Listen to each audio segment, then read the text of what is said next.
And we are live, but I think you're still waiting for a couple people. Okay. Yeah, I think we are.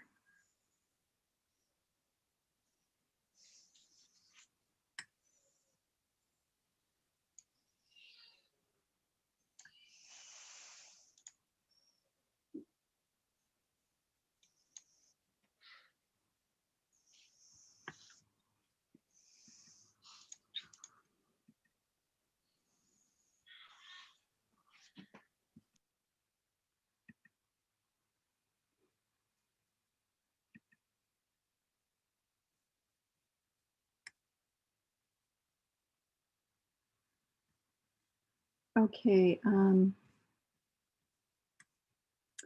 I know that Liz is going to be just a little bit late. I haven't heard anything from Annie. But considering that we only have an hour to do this, maybe we should just go forward. So this is a work session for April 11th, Stillwater Area Public Schools, District 834 School Board. Melinda, would you like to lead us off here with this discussion? Yes, thank you, Chair Petrie and fellow board members. We would like to bring you a series of work sessions in the upcoming weeks and months regarding our referendum that will take place in November. And this is an important meeting. We moved some things around to bring this information here tonight regarding our current reality with enrollment and finances. We have had a pandemic this year, and we've had a few changes with our enrollment and financial budget, and we would like to present some information tonight for the upcoming school year. So the purpose of tonight's discussion is to review the district's current reality related to enrollment and finances, consider short-term and long-term impact on these two areas, and begin narrowing the focus on referendum priorities, as well as review next steps. Okay, so we've had statewide a 2% decline in enrollment in our public school districts, and Stillwater has seen a decline of about 3%. Our official October 1st, 2020 enrollment, K-12 plus, we have had a loss of about 278 students, and this fluctuates throughout the year, but this was our October 1st count. And with that, I will turn this slide over to Mark Drummerhausen, Director of Operations. Hello, everyone. Hope you're having a wonderful day. This slide here looks at enrollment. And now in this presentation, you're going to see enrollment in two different ways. You're going to see it, which is presented here on the slide from a staffing standpoint. And then when Mr. Tyne talks, it will be from a revenue standpoint, looking at the budget. So from an enrollment standpoint, this is taking our students now and then projecting how many students are going to be in each of our schools for next year. As you look at this, you can see the schools listed on the left. From an elementary standpoint is how many classrooms are projected for next year. You can see their projected enrollment, and then you can see the capacity. So as you go down each one of these schools from an elementary standpoint, you can see we have 5 schools that do have space and some a decent amount of space in their school. And there are 2 buildings which are highlighted that moving into next year are going to be over the programmatic capacity that we have set for each one of those schools. Looking at the last 3 lines is our secondary buildings, our Oakland and Stillwater Middle, where Stillwater Middle is continuing to grow, and Oakland Middle is continuing to grow, and Stillwater Middle is decreasing in size. And then our high school is coming in around 2,700, which is kind of where they have been in previous years.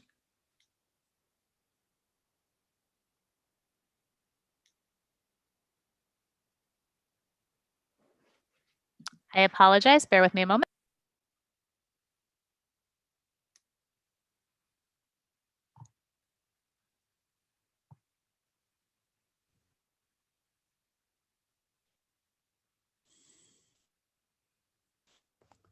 Oh, Superintendent, should I move forward?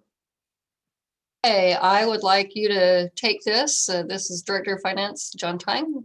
I'd be Thank you. happy to do that. Good evening, board members and superintendent. This slide that you have before you right now is a review from a previous presentation. But I think it's important for us to continue to come back to these slides. And one of the reasons is that things change and things have changed lately. You'll notice the revenues are on the left-hand side and they're shown in red. And one of the things that's interesting, or maybe not so interesting about revenues, is that there are lots of unknowns when you deal with the revenue and a lot of things that are out of our control.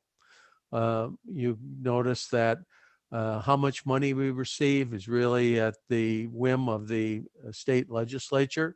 And there are also some other issues that directly relate to the slide that Mark just showed, and that's enrollment. Enrollment is the thing that really drives everything that we do. It drives our expenditures and it drives our revenue, especially our revenue. On the right-hand side in the black ink, you'll see our expenditures with some guidelines that we're using to develop our budget for the 21-22 fiscal year.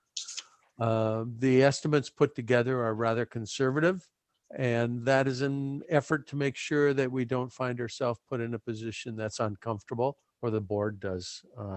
We want to make sure that we're able to provide the services that we've offered in the past to the best of our ability.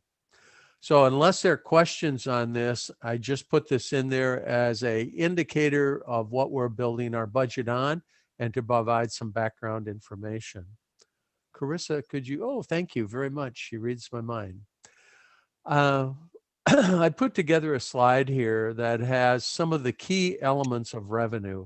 And I want to talk a little bit about revenue tonight, not necessarily expenditures. That will be coming at the next board meeting and the following board meeting, and we'll continue to touch base on both revenue and expenditures as time goes on. But tonight it's just revenue. You'll notice that there are three columns. The first column is less favorable, information put together to give us a picture that's probably not as positive as we want, but it's a possibility that that could happen. The far right column is a more favorable projection, and that has some information including possible revenue enhancements and things that we may face and we hope work to our advantage. And in the middle is a column that says most likely.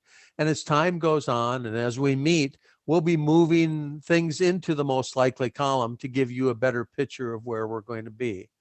I'll try to do that in future meetings with expenditures too, looking backwards and also looking forward. And I think I had a chance to visit with the board chair today and indicated that that would be something that we would probably like to do, so to give you the best information possible. First of all, let's take a look at enrollment. The less favorable talks about 500 students. And I understand that probably you're looking at that and said, that doesn't seem very likely. But you have to remember that the revenue that we put together in the 2021 budget was probably developed in the fall of 19 or the early winter of 19. So since that time, we have lost a number of students. The more favorable outlook comes out to be about 300. And in fact, as we look today, March to March, there's a difference of over probably 300 students in our schools that time. On the less favorable, I looked at state funding allowance to be at 0 because the legislature hasn't decided yet. But the governor, on the more favorable side, has a 1% increase in the revenue that we'd receive in the formula allowance. The levy adjustment includes things like abatements, delinquent taxes, things of that sort, and also the OPEB. The more favorable does not include that, and it goes from a negative adjustment to a positive adjustment. On the levy and the less formula allowance, which we put together as a administrative team in the finance department, was about $29 million. The more favorable outlook comes out to be approximately 29,600,000. And that's based basically on the number of students that will serve. The same is true with general education revenue, less favorable, more favorable, and also the referendum. You have to remember that the referendum is based on the number of students that we serve.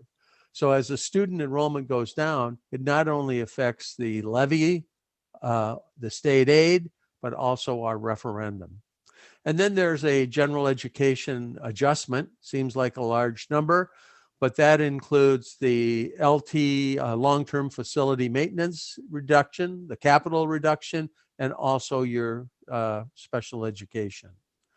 You'll notice on the next line, the special education is added back in. And then there are some other state aids that come through. And some of those state aids are generated by, as revenue goes down, they increase. As revenue decreases, they go up. And then the bottom one is a federal revenue. And I put the federal revenue very close to where it has been in previous years, just a shade under 6 million. But you'll notice that it increased significantly in the more favorable. And the reason for that is the action that was taken by the government today, the federal government.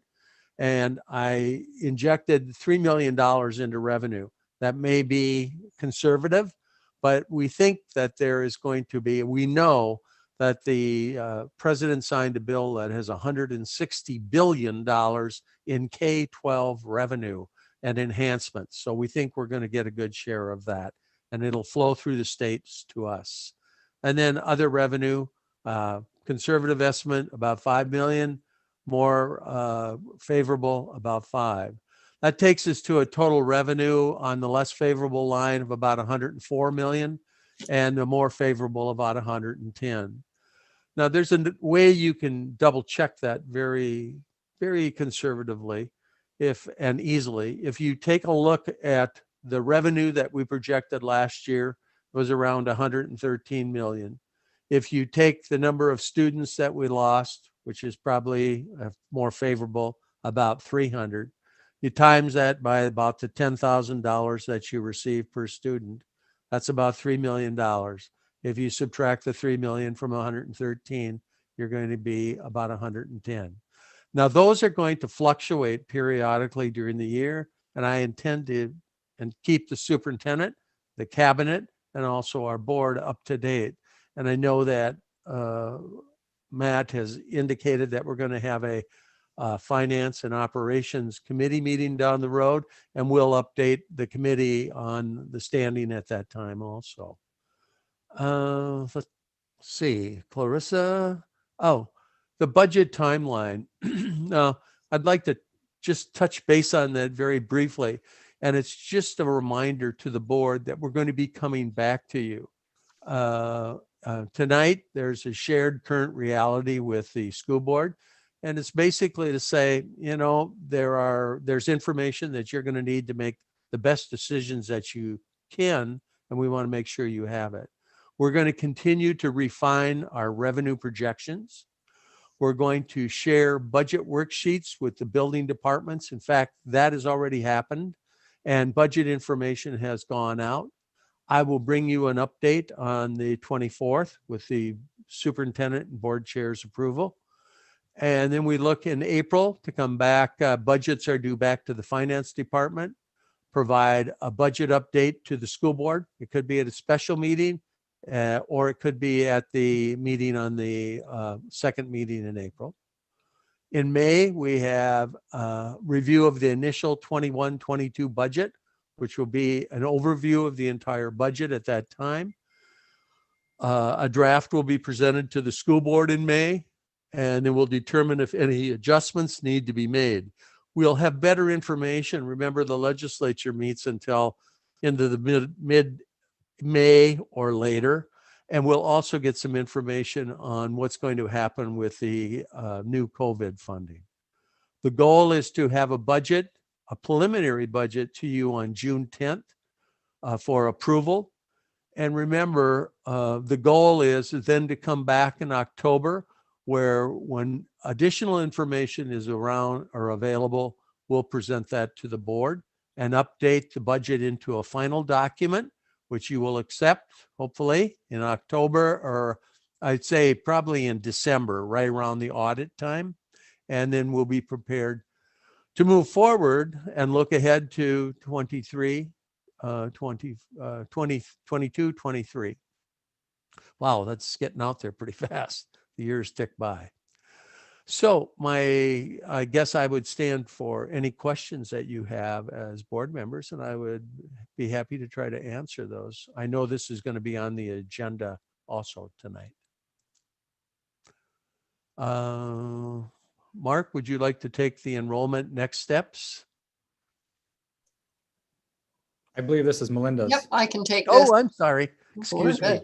So what all this means, within the next 90 days, we are rolling out, it's happening right now, a comeback enrollment campaign.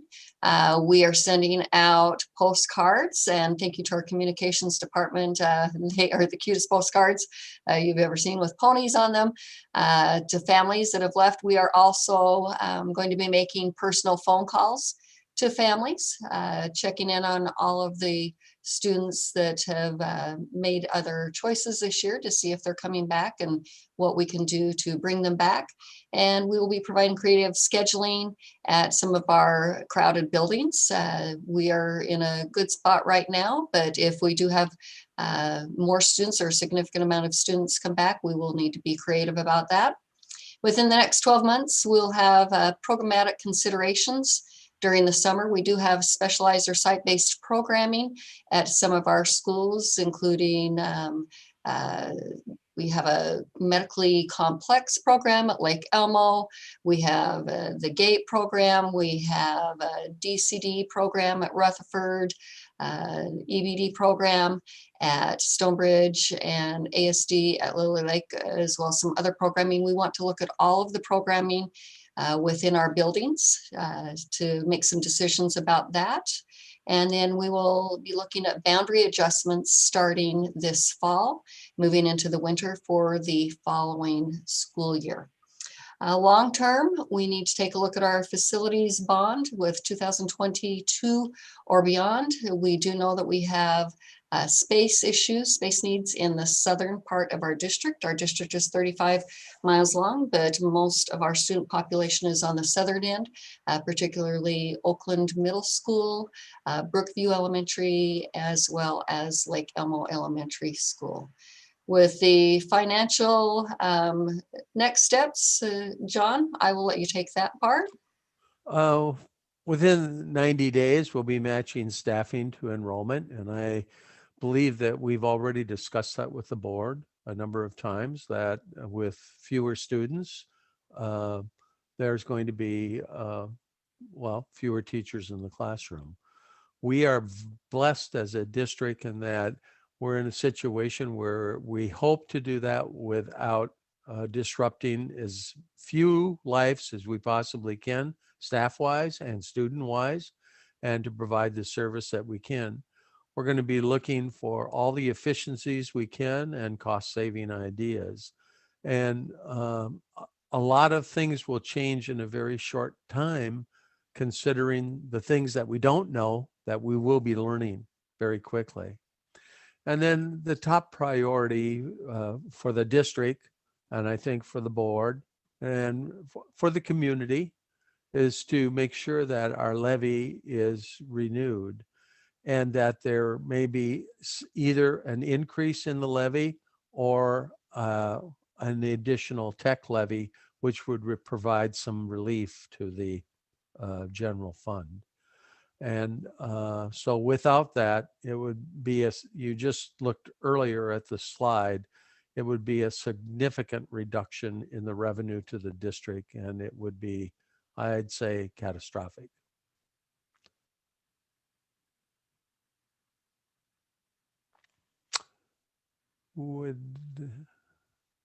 Is this Melinda? Melinda, you're muted. Oh, Thank you. With a referendum coming up this fall, we need to make a decision on ballot questions. We have a possibility of 3. We do know that the more questions you put on a ballot, less opportunity to pass those questions. And so we've put these in a little bit of a priority. Ballot question number 1, we absolutely know we need to renew the existing operating levy, and it's just under $12 million. If we did just this, it would be little to no increase to taxpayers. Our second ballot question that we're considering would be additional levy revenue. We can take that 2 ways. We could ask for an additional operating levy, which would be about $4 million at this time, or we could ask for a new capital projects or technology levy, which we would be asking for 4.7 million. We will have more discussions about this with the board to make decisions on what we ask for. But at this time, we put these numbers out because of the Baker-Tilly survey, community survey that was just completed. It was found with the survey that within the survey tax tolerance, the community would support approximately $130 on a $350,000 home. And both of these options on number 2 would be at that amount. Talking to our Director of Technology, John Perry, reviewing all of the information, we would need about 4.7 million to have an adequate tech levy with the needs of our district for our students and our staff. And then the 4 million, if we do that option, we would want to look at the programming and the learning. So question 3 with the bond, we want to continue to monitor enrollment. We do have other options to put this question out to the vote, other dates. We want to consider all of the needs for our students and look at a possible bond in 2022. Right now, we're strongly recommending the top 2 questions and considering where we put the bond. So this is subject to change, and more conversations will be had with our board and our community. So key dates and school board decision points. In February, we completed our community survey number 1 with Baker-Tilly. That's our community engagement firm. In May, we need to approve a resolution calling for a levy. In June, we need to finalize facility options and costs and conduct our community survey number 2, which will narrow down our ballot questions and how we word them and what the community threshold will be. And then in August, we need to approve a final ballot language, and that must be approved by August 20th, 2021.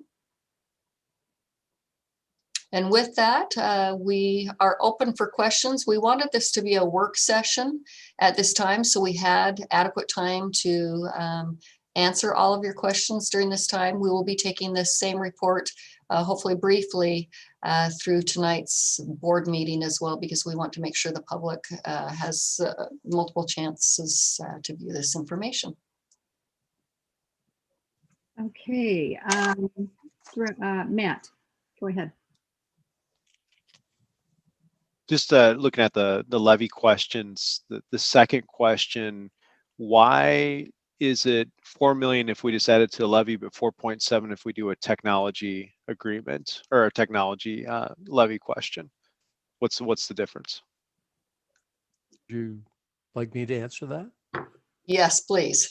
Okay. The difference happens to be with the $4 million levy, it's based on market value. And so there's a different way the taxes are spread. If you look at the capital projects, it would be on net tax capacity. The basic difference is with the $4 million levy, it's spread over all the taxpayers, including businesses at market value. With the capital projects, by state law, it's spread over net tax capacity, which would lower the tax impact on a homeowner and increase it slightly on a business or a business owner. Okay. And the $4 million levy would come in at approximately $117. And the capital projects on technology would come in at a little bit more than that. And it would be in just a shade over $130, which is the tax tolerance presented by the survey.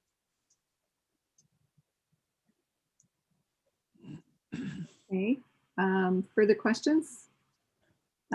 Katie. Thanks, Chair Petrie. My question kind of goes back to number 2 as well, with the added revenue increase of only of 4 million.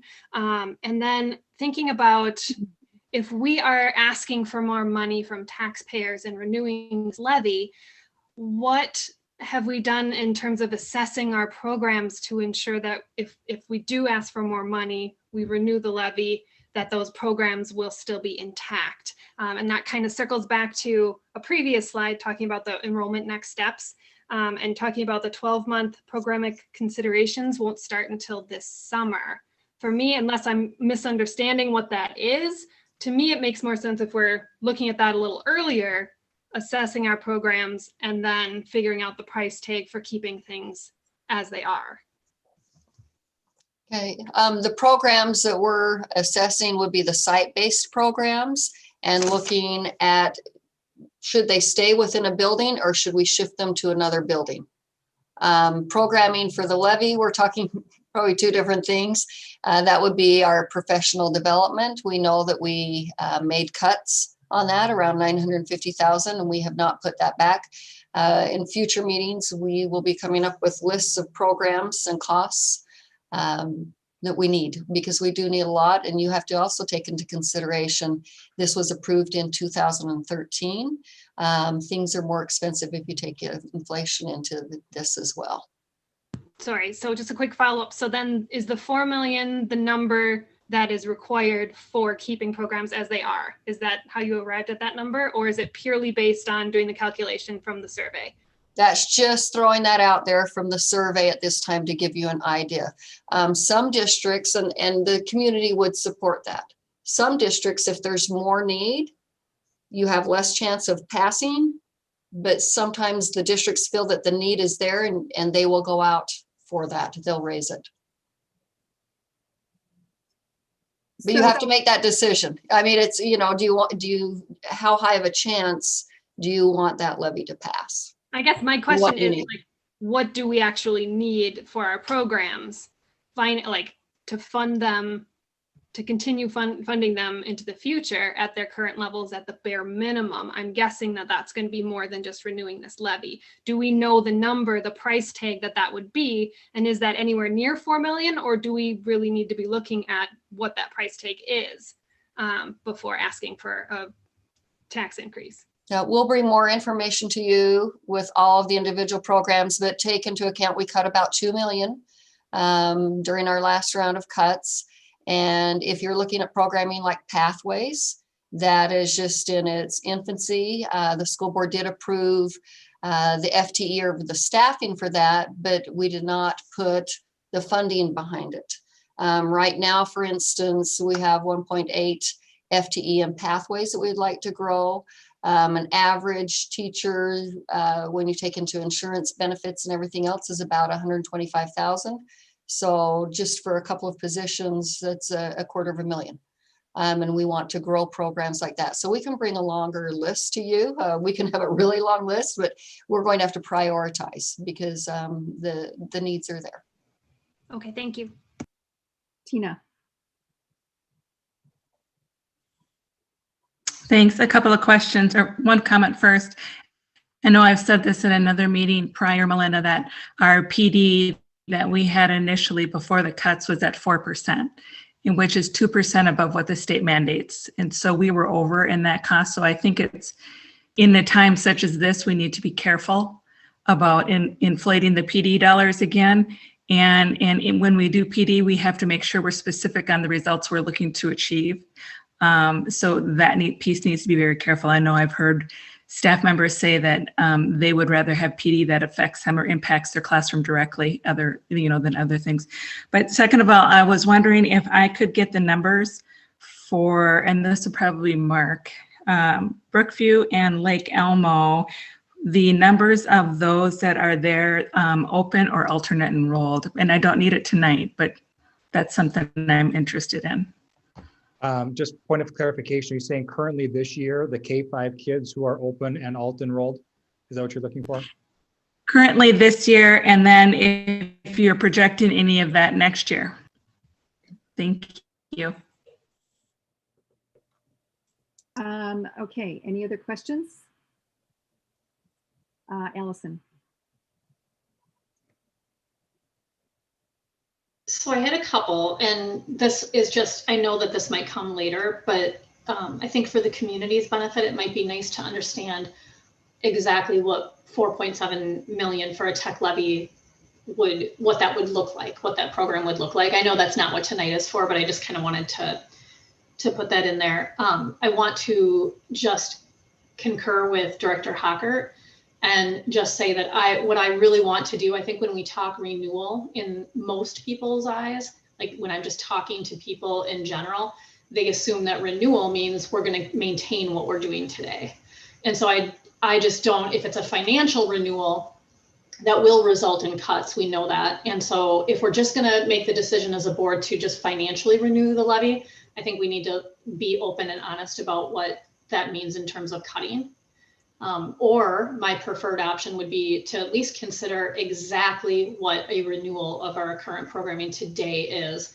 Because what I noticed on the Baker-Tilly survey, and I'm sure this is pretty common, is that the financial tolerance may have been 130, but the wants of what people wanted were pretty significant when you look at that. And so I think it's up to us to educate the community. If you want this, this is what it costs. And this is what we can do if we invest in our schools. So I guess kind of balancing that out, maybe the next survey will kind of be able to dig in a little deeper where, you say you want career pathways and this is what that's going to cost. This is what it looks like. This is what we can bring to you. Would you support that? And then also just a little bit on this comeback campaign on the, when will that start? When will that start? And then also, who will be making the calls? I'm assuming that we'll want to do more than, one postcard, one phone call, I guess a little bit more into looking into that. Okay. Thank you. We'll start with Director John Perry with technology. Thank you. Yeah, so in terms of the 4.7 million, the question around running a technology levy, I think is largely addresses that issue of whether or not we're going to improve access for our families with regard to technology. So that means endeavoring on a one-to-one program. It also means funding the teacher laptops in the classroom and a lot of the classroom technologies that we currently struggle to fund. So I think I personally have made no mystery of the fact over the last number of years how thinly funded we are in technology in our district. And every year it's making decisions about whether we're going to buy teacher laptops or student laptops is usually what it comes down to.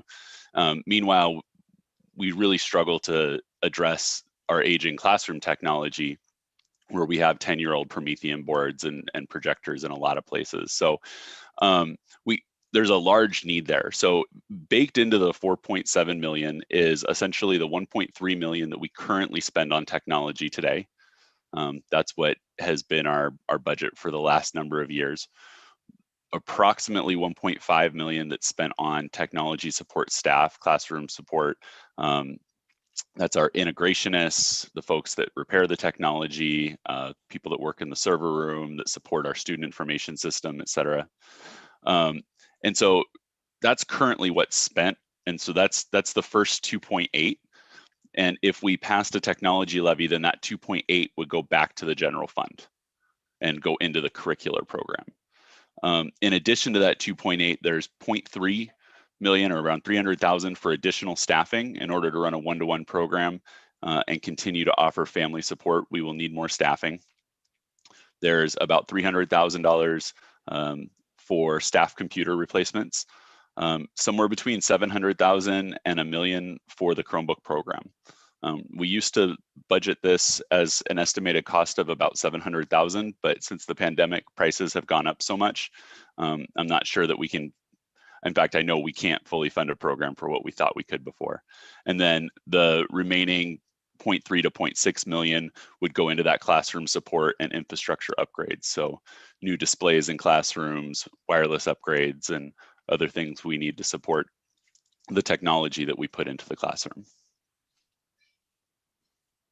And then with our comeback campaign, Director Keister. Hi, board members. So we are planning a campaign, and it's really more about just reconnecting and engaging with families. So we're calling it Come Back, but our main goal is just to connect with families and find out how they're doing, learn what their plans are for next year, answer any questions or discuss any concerns that they might have. So the initial postcard is going to be going out next week. It's just kind of a fun little postcard to remind people that we miss them and that we are really interested in having them coming back and just making that personal invitation. And then after that, the phone calls, we are dividing up the list to each school, and we are asking principals or another representative from the school to make the call. We know that the personal connection is what really matters, and to get a call from a principal is probably much more impactful than to get a call from someone like myself, or even a building school secretary or something. I shouldn't say that. School secretaries have very close relationships with families, so the principals and the school secretary are the ones that are going to be making the phone calls, and those are going to be happening prior to spring break. And then our goal is to collect information during those phone calls and find out which families have already made a decision and they are just not interested in coming back at this time, which families have questions and concerns that we can try to work with and address. And we'll learn some things from that too, of what we might need to be doing differently to re-engage families. And then we will also find out which families are planning to come back to help us with our numbers too. So first stage is just the first stage of the plan is just to make those connections and re-engage with families. And then from there, we will continue to follow up.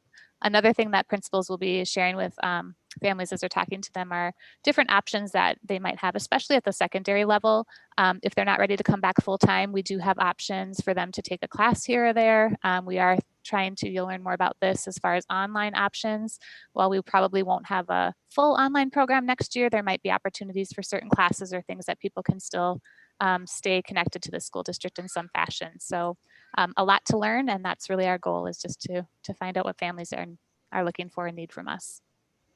And just a quick follow-up, Carissa, sorry. I just wanted to ask, have we ever, or do we do anything on a regular basis? Like now it seems like with the pandemic, one great thing that we've kind of learned maybe is that we could use Zoom a little bit more easily than we can getting families out to schools.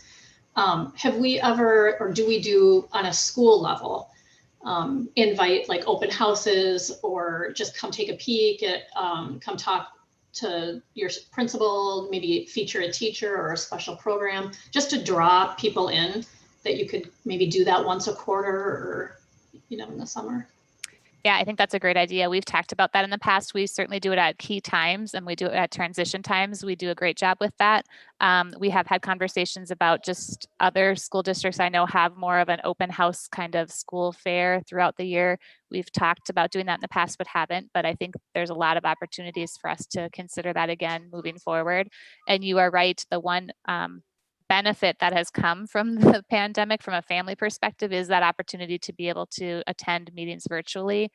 We know schedule wise it's hard for families to come to another meeting in the evening at a certain time on a certain day. So being able to provide more of those flexible virtual opportunities is something I think will be moving forward post-pandemic too.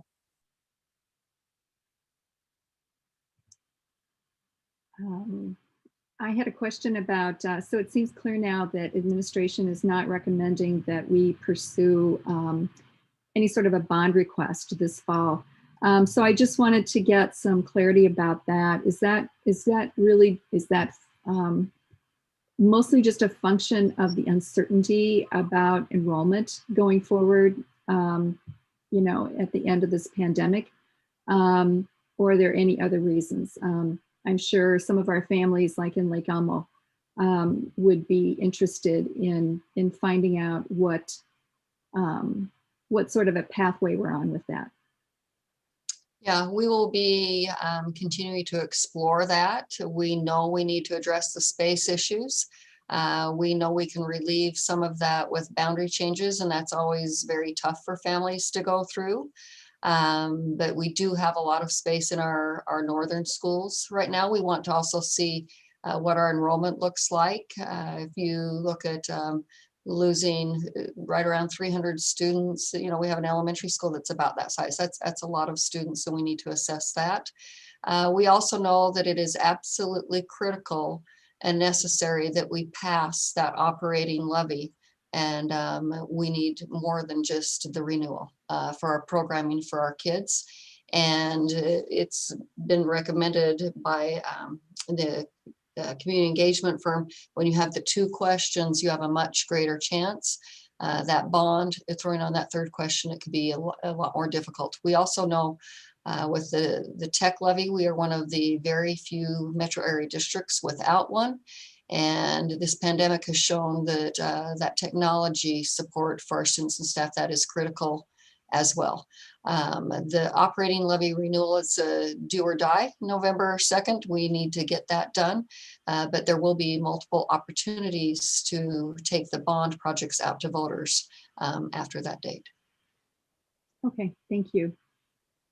Katie. Thank you. Kind of tagging on with that last question. So if there's not going to be a bond going out in the fall, and it looks like we're looking at creative scheduling and creative spacing in our overcrowded elementary schools, and there is a little bit of talk of boundary changes. And I can just say from experience, the overcrowded schools in the South, not seeing this bond coming up quickly is going to be frustrating, particularly recognizing that they're going to bear the brunt of not having a bond and not having any boundary changes done for this next year, even though it's been an issue, an ongoing issue. So if we are going to be doing creative spacing in Brookview and Lake Elmo, is this with the expectation that this is it, like the last year of pushing spacing in these elementary schools and really pushing it for these communities, and instead looking at spreading everybody out so that we actually have the space and they don't have to bear the brunt infinitely into the future? Yes, we know that needs to be addressed. And as stated in our presentation earlier, we will start the boundary process this fall. Can you give us some idea? Oh, I'm sorry, Melinda. No. Can you give us some idea about what that creative spacing is going to look like at Brookview? Has the process begun, or Lake Elmo, or both? And kind of what is your process for figuring out where to put all the kids? Yeah, I can have Director Drummerhausen help me with this. At this time, Brookview is looking okay for classroom space, but we're going to have to watch it. And when you look at classrooms, we have a few classrooms at both of those schools that we have a class size range or ratio, and they're where they need to be now. If we receive enough students that we need to allocate another teacher, that's when we have to start to become creative. And do you know, Director Drummerhausen, about how many classrooms? We have a few at each school. Yeah, district-wide, we're looking at about 5 classrooms, 5 grade levels right now that are kind of approaching that top of the staffing range where you might looking to add a section. One of those would be at Brookview, 2 of those would be at Lake Elmo. And so currently the way both Lake Elmo and Brookview sit, we're in a decent spot. But as we go on here in the spring and summer, if we get some more kids specifically in those grade levels and we have to add sections, that's where we're gonna have to look at different ways to create additional classroom sections. And I'd rather have a conversation with the administration at those buildings and kind of see where we go from there to talk about specific ideas. And then once we do, we can bring that back here. But those are things that we'll have conversations about this spring. Liz. So could you specifically tell us where the space is? I know last year we were hearing that Rutherford had some pretty large classes. Was it just a grade issue, or just go ahead and then you can answer it. So all of our classrooms are staffed the same. They're both staffed on the same ratio and within the same range. So in terms of large class sizes, Maybe they were on the top end of the range. I'm not exactly sure exactly where all the Rutherford fall, but in terms of where all of our staffing, all of our classes are staffed, they're staffed the exact same place no matter where you are in the district. This here shows just from an overall number of student standpoint about which buildings have space to take additional sections or additional students. But in terms of large class sizes, we have to talk to HR specifically, but I believe they're all staffed within our board approved ratios. Right, but we had gotten emails last year before COVID, of course, that there were several classes that had over the range, that preschool was an issue, that preschool wasn't able to, that they were having to turn people away. And I know Rutherford was specifically mentioned. So that's one of the schools that I've heard had space. So I'm just wondering what changed, or is it just the space in Stonebridge that where they have space? I mean, currently moving forward, I can't speak to last school year just because I wasn't in this role. So I don't know exactly what you're referring to. So I can look into that, but I can't speak to that right now. Moving forward, that both of them do have space where Rutherford is currently, they're down 2 sections in projection where they are currently this year. They're projected to 2 less sections for next year. Now, this is all based on, remember, this is based on the kids that are here right now moving forward. If we gain some of the kids that we lost, then those students will be added back and then potentially add more sections if they come back. But we staff conservatively at this point in time of the students that we have here, K-11, and then move them up to a 112 standpoint and then do kindergarten a little bit differently, but to make sure that we don't overstaff at this point and have too many staff members come the spring and the summertime. So if we get some of those students back, then we will be looking at adding potential sections to those schools. And Director Weisberg, just, and I can't speak to the previous year as well, but I just, from my own personal experience being at schools, they've really tried to keep the class size within that range or ratio. In some rare circumstances, if the class, or school year is started and more students move in and it goes above, sometimes they've added some para support, or sometimes they've added a part-time teacher to come in and take some different subject areas for those classrooms to help relieve that. So thank you. And I just had one other quick question. I know that you're going to be doing this comeback survey and hopefully get some answers. Based on what we do find out, what's the timeline for knowing if we are going to have to make staff cuts? Okay, we have, I believe, 13 retirements and some other shifting that way that will help with this, because we do have fewer sections coming up next year versus this year. With our tenured teachers, we think we'll be fine, but we're going to have to tighten our belts with this enrollment to really make sure that we can get through this until we know what our budget is, what's coming in from the government, and how many students decide to come back. Thank you. Yeah, traditionally, we usually have anywhere from about 4 to 7 retirements. This year, we have had a high number of retirements, and it could be due to the pandemic. It could be other reasons, but it's been a little bit higher than other years. Okay, further question, Allison. I think that it would be helpful. I know to understand the 2.1 million that's been cut now, and just understand the impact from our staff that's had.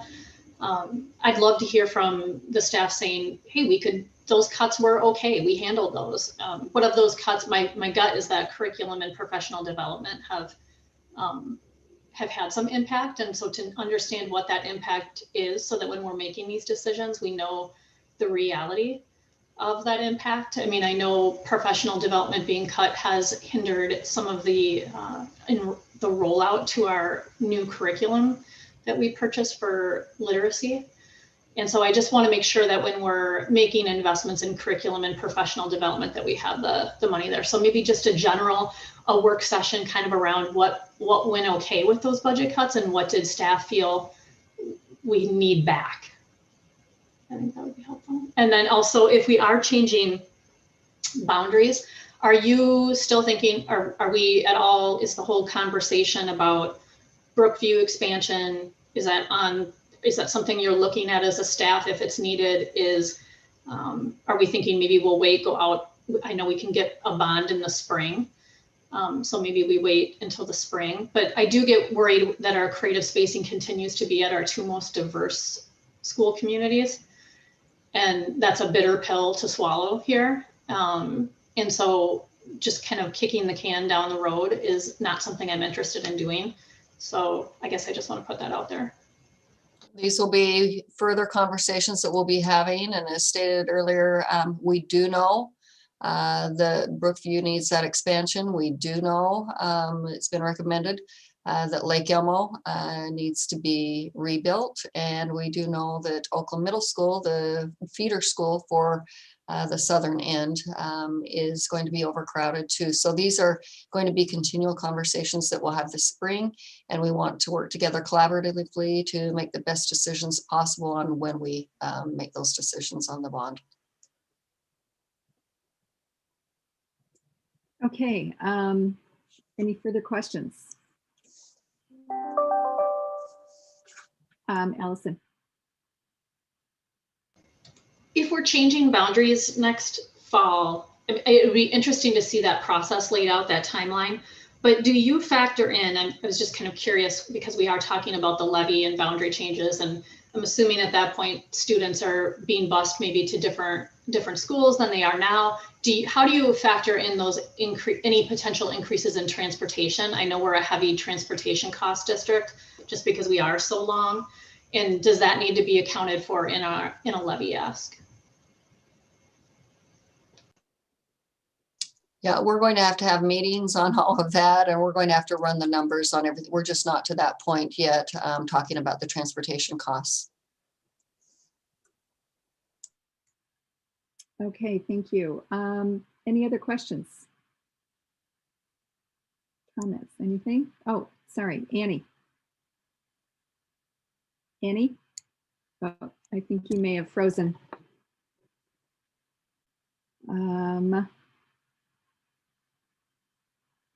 Annie, can you come out and come back in again because you're kind of frozen?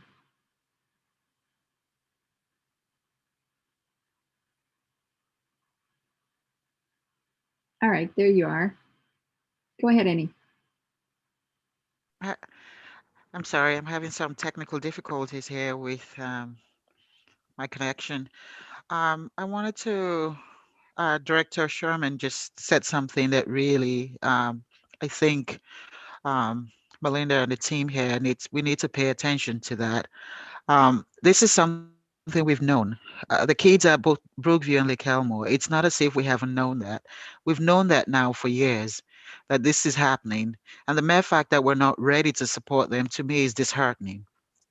It's unfair. I mean, to say that that's something that we have to discuss, to say that that's something we need to come together, we've always known that it should be a priority on the list. And to just dismiss that to the future is unfair. It's truly unfair. And I would encourage you to please start thinking about that right now. Annie, it looks like you froze up again.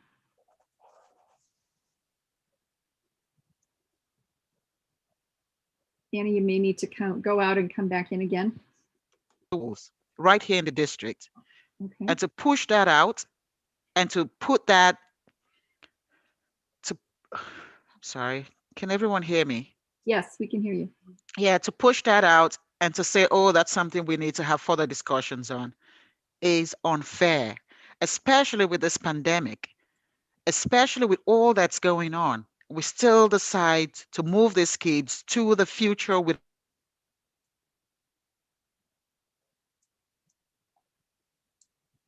You've frozen up again, Annie.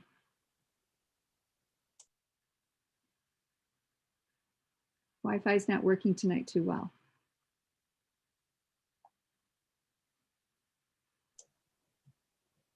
Annie, do you want to come out and come back in?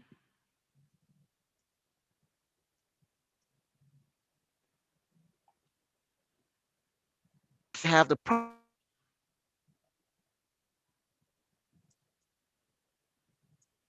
Annie, I think you're having some technical difficulties there. Okay. Do you want to try again? We can't hear you. You're muted. Okay, thank you. All I'm saying is I'm appealing to you to please consider these children because we're risking their lives when we move them to the future. By indicating that, oh, we have to have further discussions on this, it's unfair. Should we have Melinda respond to that now? Yep. Okay. You're Yep. frozen again, Annie. So let's have Melinda speak to that. Okay, we can have continued discussions about this, and it is up to the board to make that decision if you want that bond question on the ballot or not. You do have to weigh the threshold of the community and what will pass and will not pass. We will have more information after the second survey that will be completed during June, end of June, first part of July, that will provide more information on that threshold.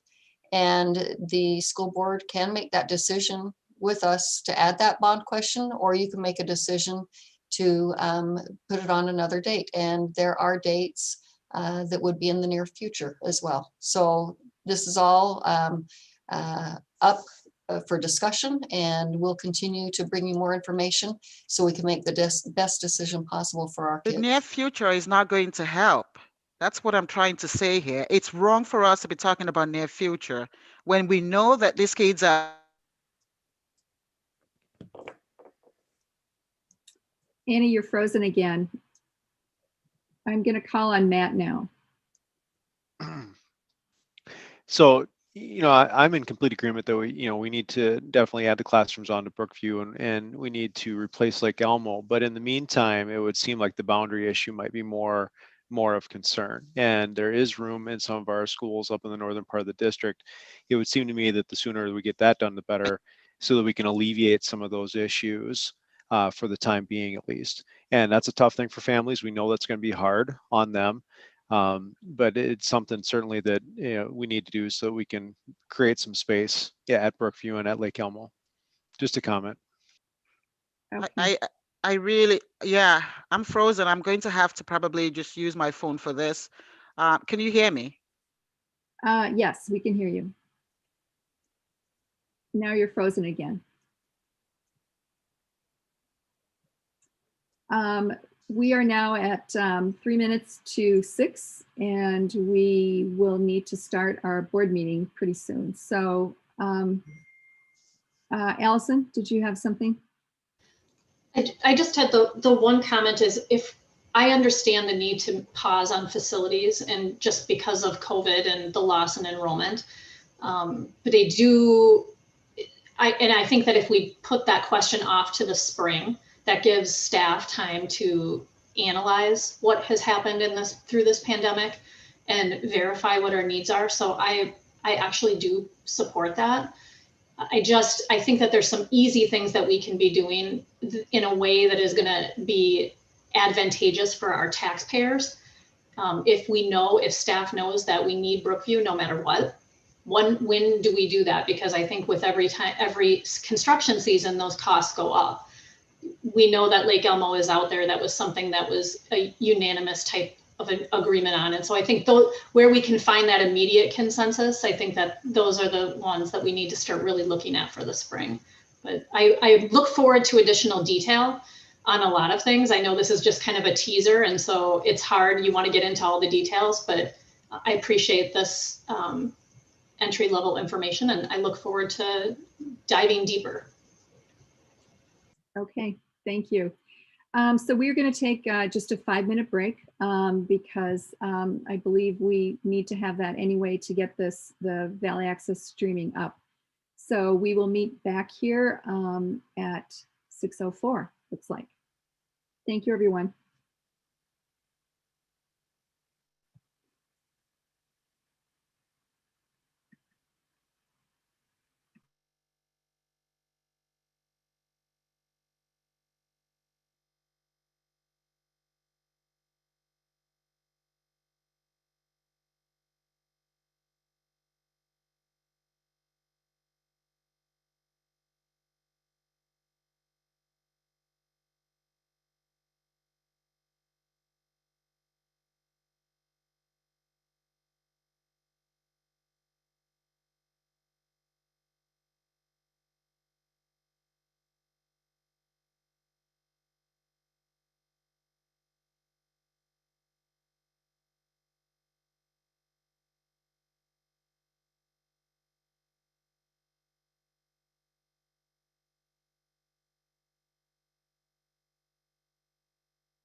Okay, we have a quorum, so I think we'll go ahead and get started. I call to order this meeting of Stillwater Area Public Schools District 834 School Board for April 11th, 2021.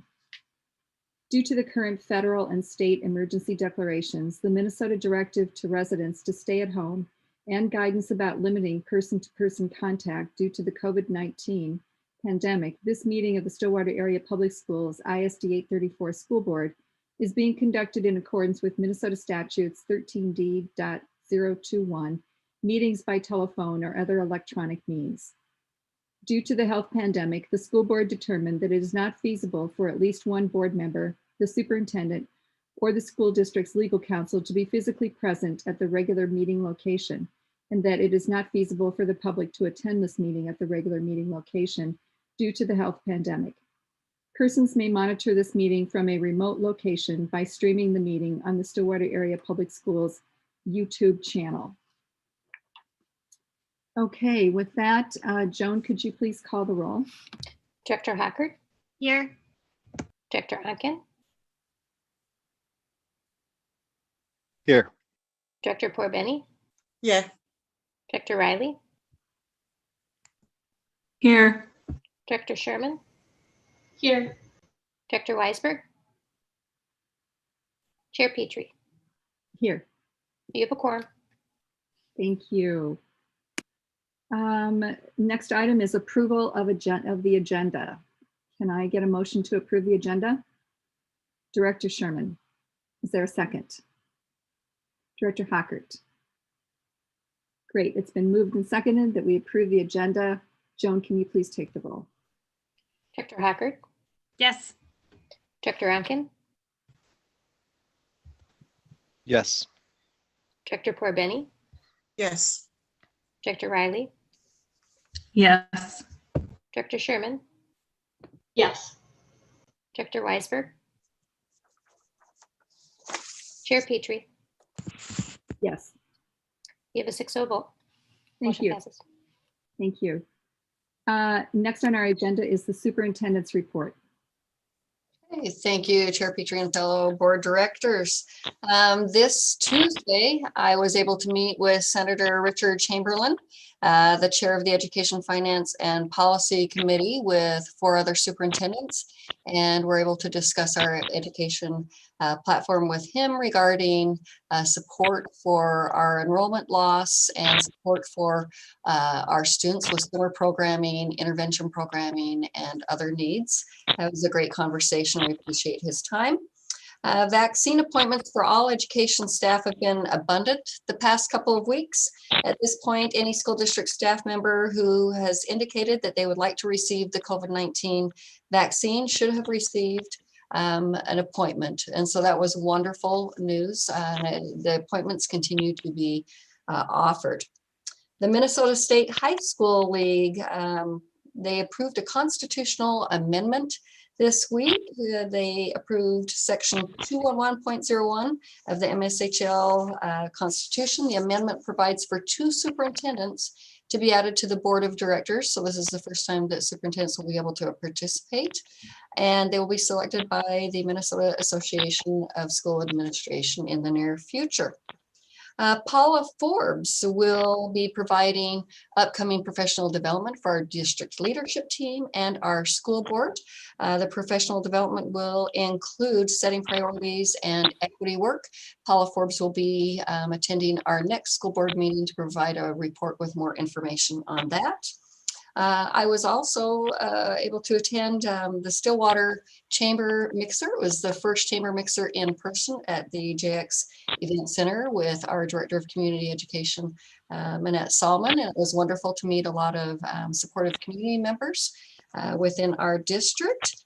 And the biggest news, high school started back in person on Monday.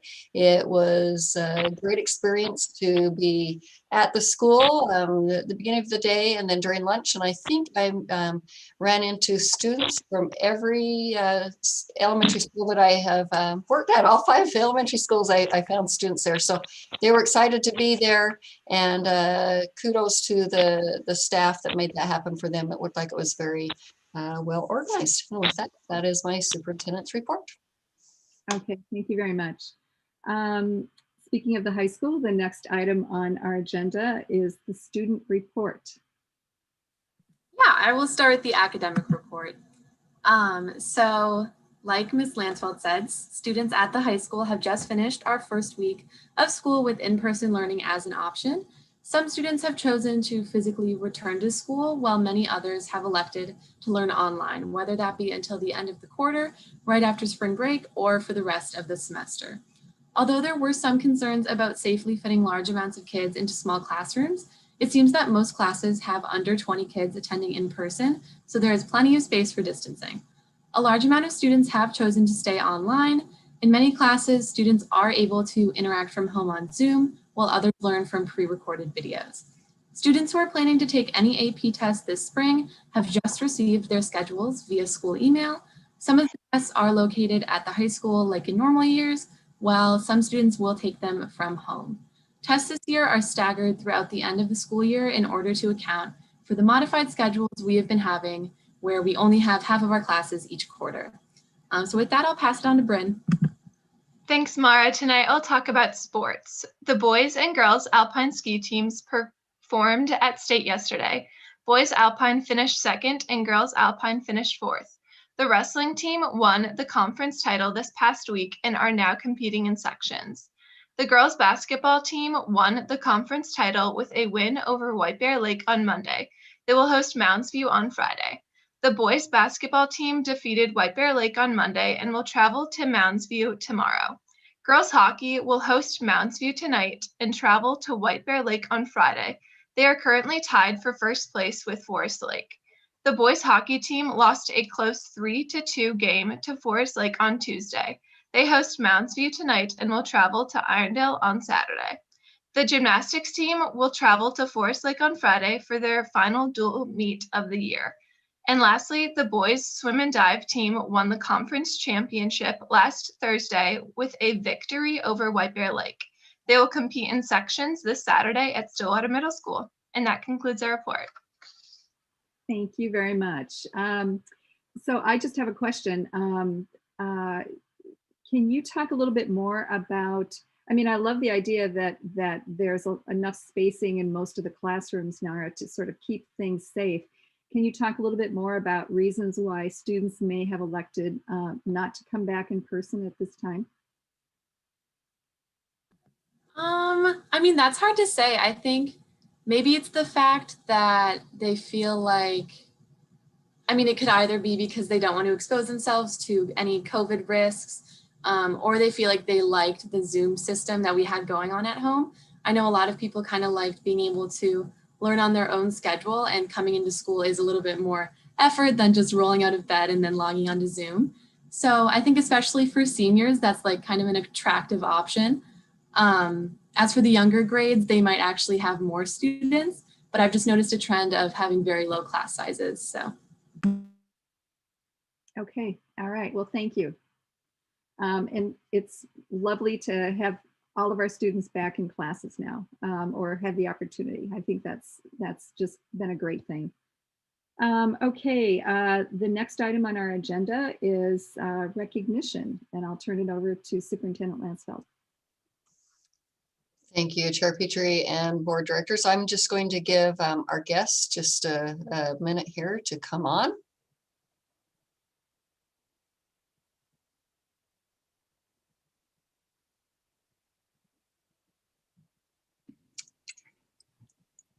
There they're coming. There they are.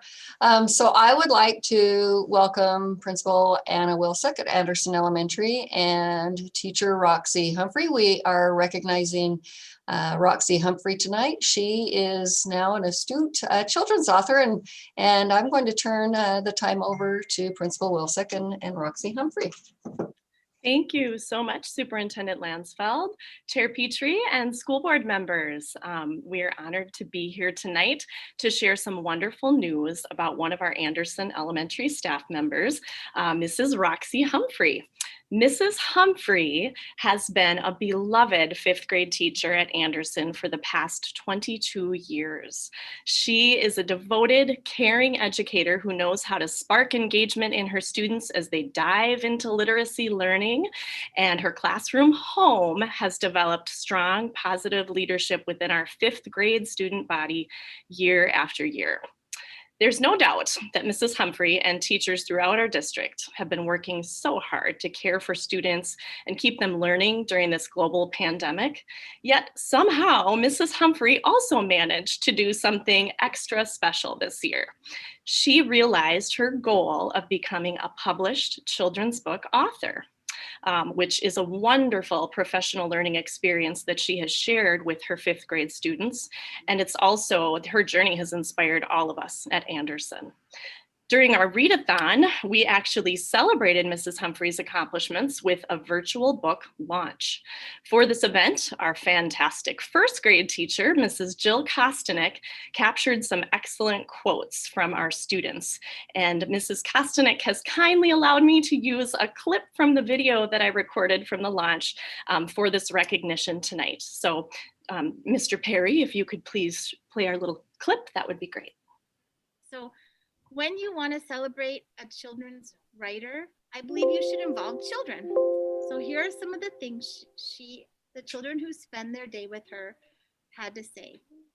So Riley said that your book is very funny, really funny. And Elizabeth loves your stories. Mia says you pick the greatest stories to read. Roxy says, I like how she has a story for every lesson. One time she was a windshield wiper, which I think should be your next book because it was really funny and interesting, I guess. And Harlow says she makes things come to life. Sam and Will said they love how she does different character voices when she reads. When you read Roxy, you do different character voices. And Geraldine says you have really funny accents. And the next comments have to do with how you know your students. I don't think they realized what they were saying about how appreciative of how you get to know them. Koa says you are enthusiastic about the subjects you teach. Callie says you're a really cooperative teacher. Eleanor says you're understanding if somebody forgets something. Charlie said overall you're really fun and enthusiastic and you let them be creative. Amelia says she loves how you know her. I thought was very special. And one of my favorite comments comes from a boy who is just really to the point and just says it how it is. And Porter says, you're a good teacher. So I'm so excited to learn more from you, Mrs. Humphrey, as you continue to share your interesting stories and your funny voices and accents, writing for children who you know so well, and being a good teacher in all your books. Thanks. So of course, the voices of our students always capture the most important messages, and that's why we just had to share that part of the book launch. Now, anyone who has ever had the pleasure of spending time with children in an elementary school building will most certainly appreciate Mrs. Humphrey's book, and many of us will feel a close connection with the teacher character and the title of this book. What are you going to do with that booger? It is my pleasure to introduce an outstanding educator and now published author, Mrs. Roxy Humphrey. Oh, thank you, Anna. And honestly, I have to say thank you to not only Mrs. Wilczek, who has just inspired me always to go for things, but also the parent group, our APG group, that was phenomenal in helping get this book launch going, and also allowing me to, for the first time in all the years I participated in readathons, to be the guest author. It was just a memorable week, a memorable day, and just so exciting to be able to do this. And I have to say that writing about boogers was probably not what I ever thought I would do, but it has captured the children and the little kids. And every time I go in the hallway, it's like, I love your booger buck. And so, you know, to be known as the booger lady, I guess I have to just take that and love it, and you know, hopefully do some more. I had the opportunity to read to the preschool today, and they were just so excited. And as soon as I turned a page, they knew what it was going to say, and they participated fully in the memorable text and being able to read with me. So it's been a fun journey. It started last August, and I found an excellent illustrator from Argentina. And Marina and I have made this connection and this bond through technology. Who would have thought? And we are going to do our next book, which will be coming out within the next 6 months. And then hopefully from there, it just grows and grows, because I'm having a blast being a literacy teacher all these years, of being able to now try to get books into the hands of others. And every book sold, I donate $1 to the Pajama Project, which is an organization that's nationwide that helps children who are displaced, either through a tragedy or through a situation at home. And when they go to a shelter, they are given a brand new pair of pajamas and a book. And to me, that just says so much. So I wanted to be able to honor that organization, and that's what I'm doing with some of the proceeds. So I don't know if you have any questions or anything at all, but I'm willing to take them. Director Weisberg. Thank you. Well, congratulations, Roxy. And I believe you are retiring at the end of this school year, correct? I am. That's a hard decision. It was a tough one because I still love what I do, but it's time to do things while I'm healthy and able to have new projects. But I still will be involved with District 834 somehow, and especially Anderson. That is wonderful. I've actually, I don't know if you remember, I had the pleasure of being in your classroom when I had a graduate project and meeting you on a band trip. So I know what an amazing teacher you are, and that you will be missed. But where can we find your book? Well, the book is available through Valley Bookseller. It's also on Amazon and Barnes and Noble. And I'm thrilled to say it's going to be down at the Smith and Trade Mercantile starting May 1st. So there's plenty of places. I'm even starting my own stonefollyfarm.com, where you can also order through that place too. That'll be up and running here pretty soon. So it's a whole new world.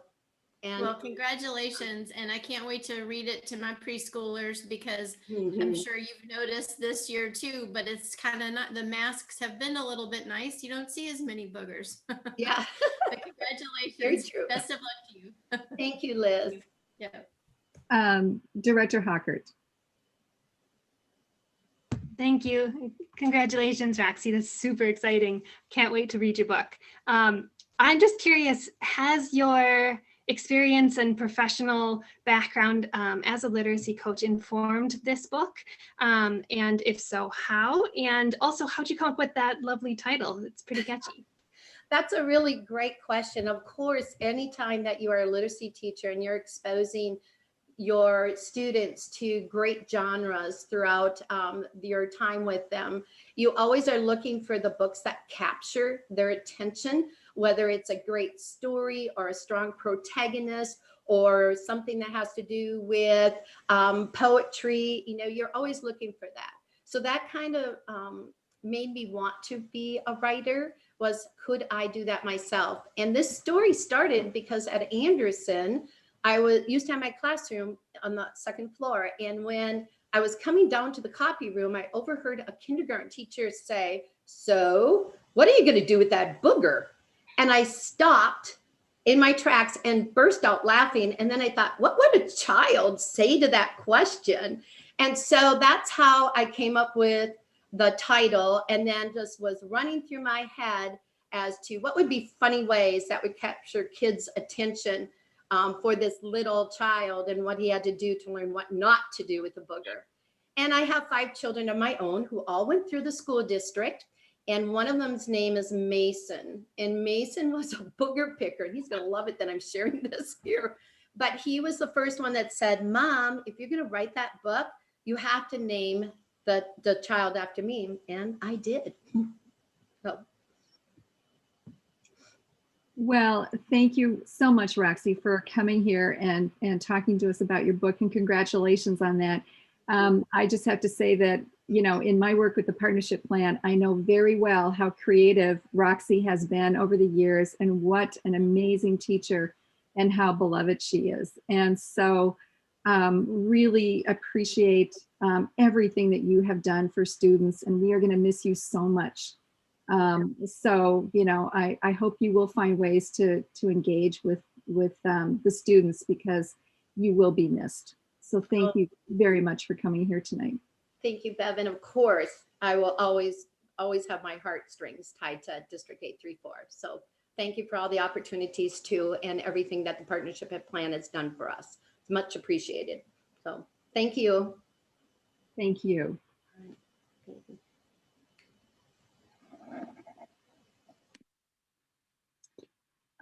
Okay, so the next item on our agenda is open forum.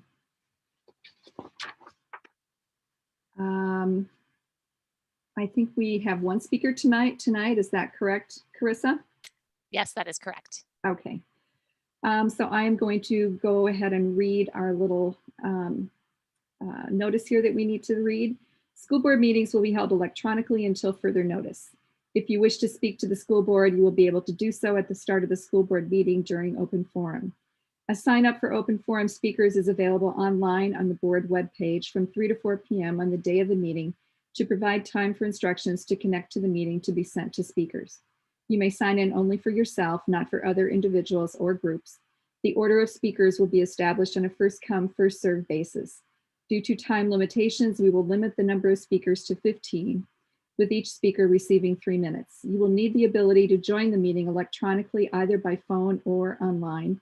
You will receive instructions for joining the meeting 30 to 60 minutes prior to the start of the meeting. Stillwater Area School District welcomes input from citizens, as community involvement fosters better decision-making and improved learning experiences for all students. While comments and questions are welcome during open forum, law prohibits the board from discussing concerns about individual employees or students in a public meeting. We will stop the proceedings immediately if employee or student privacy issues are raised, and direct the speaker to forward comments regarding individual employees or students to the superintendent. Because we are modeling civil discourse for our community, speakers must present their testimony in a respectful manner. Vulgarity, character attacks, malice, or specific complaints identifying staff or students by name or implication will not be permitted. The board will not deliberate, discuss, or engage in conversation with speakers during open forum. However, the board may ask administration to review the concerns presented. So, Carissa. Yes, good evening, board members. We have one speaker tonight, and that is Pamela Carlson.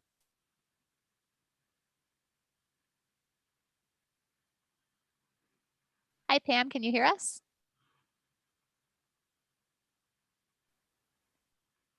Pam, it looks like you may be muted if you can hear us. We are ready for you.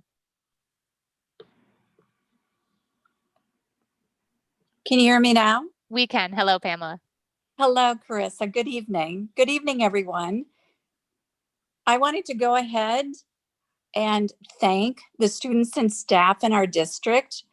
When we asked our superintendent what we could do to help out as a community, and she mentioned the fact that we needed subs, I went ahead and got signed up.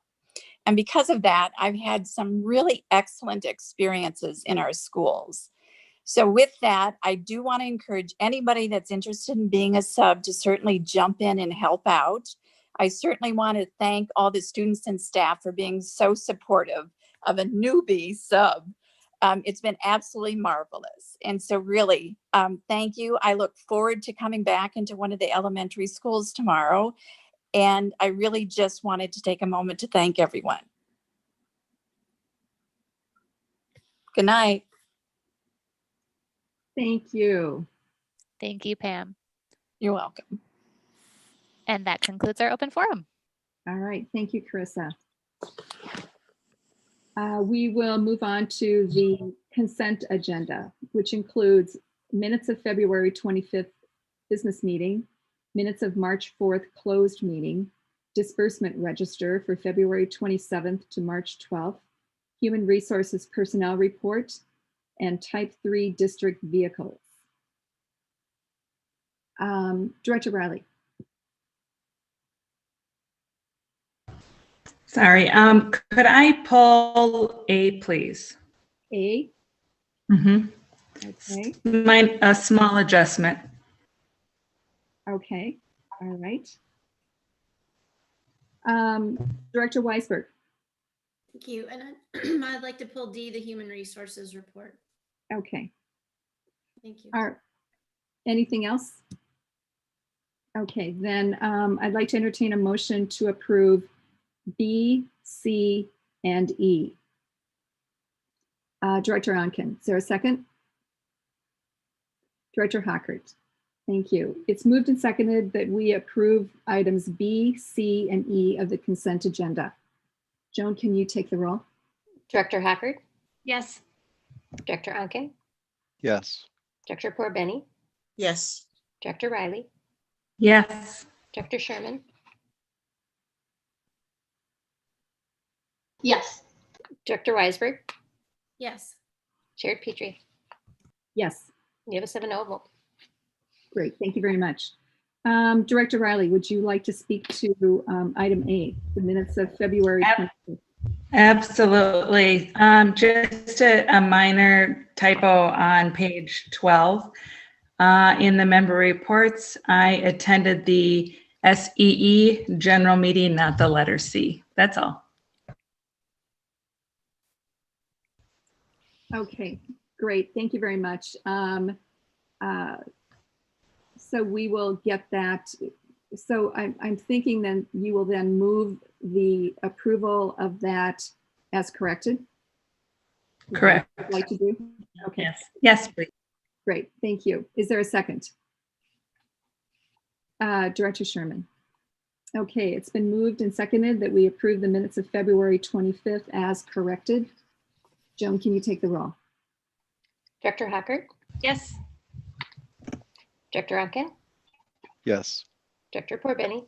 Yes. Director Riley? Yes. Director Sherman? Yes. Director Weisberg? Yes. And Chair Petrie? Yes. You have a 7-0 vote. Thank you. Director Weisberg, would you like to speak to item D, Human Resources Personnel Report? Thank you. There's just one retirement this week, and it is Kim Fisher from Lake Elmo as speech pathologist, has been with the district 9 years. I just wanted to say congratulations and thank you for serving District 834. Thank you. And I move that we approve item D. Great, thank you very much. Is there a second? Director Hockert. It has been moved and seconded that we approve the Human Resources Personnel Report. Joan, can you take the roll, please? Director Hockert? Yes. Director Onken? Yes. Director Porbenny? Yes. Director Sherman? Yes. Director Weisberg? Did you see? And Chair Petrie? Yes. You have a 7-0 vote. Thank you, Joan.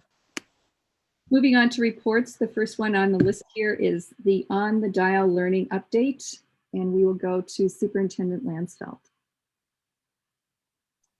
Thank you, Chair Petrie and fellow board members. Just give it a second here. Thank you, Carissa. We have a learning model update coming your way. The good news is that the COVID cases per 10,000 over 14 days continues to go down in our county. Washington County went down to 18.67. This is posted every Thursday, I think at 11 o'clock. And if you look at our surrounding counties, you'll see some went down, some went up. Talking to a local testing site, they said a couple of months ago they were having about 400 people come in a day for testing. That specific site is down to about 100 a day. With the more and more vaccines coming out, we're hoping that this continues to go down. Okay, welcome back middle school. They've been back for a couple of weeks now. And out at the schools, you can see doing a great job in the hallways and the cafeteria. The teachers are still working very, very hard, and so are all the other staff members, but it seems to be going very well. You can see this student working on the locker. That is a pretty big deal for a new middle school student, and they gave them plenty of time to practice that, as well as all of the other routines that take place within a middle school. And welcome back high school. As we mentioned earlier, Monday was the first day back in person, and a lot of excited students there. Some students that I spoke to said, yes, now we have to really be organized, and but they said it's worth it, and they enjoy the connections with their peers as well as the staff that support them. So the return to school schedule, elementary is now on the dial 5 days per week in person, Monday through Friday. And I wanted to clarify from our last board meeting, I was referencing classroom teachers that were all on the dial, or they had a classroom that was 100% online. We do have some teachers that are non-classroom teachers, such as the elementary specialists that teach media, music, phy ed, art. We have intervention teachers, special ed, and English learner staff that they do have that sprinkle of online or on the dial, so they are provided an extra 30 minutes of prep during the day that is required by the state. Just wanted to make that clarification. And then our 100% online elementary teachers are still 4 days per week, Monday through Thursday, with a Friday 100% asynchronous, or that means it's not live instruction for a day of learning. And why the 100% online is 4 days per week with the Friday asynchronous is because the teachers that have a combination of the two, or if they just teach 100% online, the state requires an extra 30 minutes of prep or an equivalent of that, and that is taken care of on the Friday. At the secondary level, we have on the dial and 100% online. They are 4 days per week, Monday through Thursday, with Friday 100% asynchronous learning, and it is in place with 4 days per week with asynchronous day because the majority of the high school teachers do teach both on the dial, and then they have some sections with 100% online. So we are hoping to stay in person. Just had a phone call from a parent asking me if I could guarantee that we would be in person next year. And I cannot 100% guarantee, but we are sure hoping, and that's what we're planning on. Biggest challenge right now is our operational capacity and staffing shortages. So substitute teachers and paras, bus drivers, custodians, food service, and health staff. As Ms. Carlson spoke in open forum, we do need subs. She's having a great experience, it sounds like, and I would encourage anyone else that's interested to please contact our HR department. Substitute requests last week, just to let you know, we had 33 filled, but 14 unfilled, and that's paras and teachers combined. Wednesday, 36 filled, 14 unfilled. You can look, it's up there every day. We do have a significant number of unfilled. We will continue to try to fill these and encourage people to apply. We have upped the salary that we do pay, or it's hours per, it's a cost per hour for the paras, and then it's a daily rate for the subs. We have upped that, and we'll continue to look into this to see if we can get these positions filled. We do know from other districts that Fridays are particularly difficult to fill from now until the end of the school year. So we are fortunate to have those C days on Fridays, and I think that will help. But we'll continue to problem solve the operational capacity challenges. And as mentioned earlier in my superintendent's report, the best news ever this year, according to all district staff, we've had an opportunity for vaccine appointments from everyone from teachers, paras, custodial subs, cafeteria staff. They've all had that opportunity to have an appointment for a vaccine. So I am open to questions with that. Director Weisberg.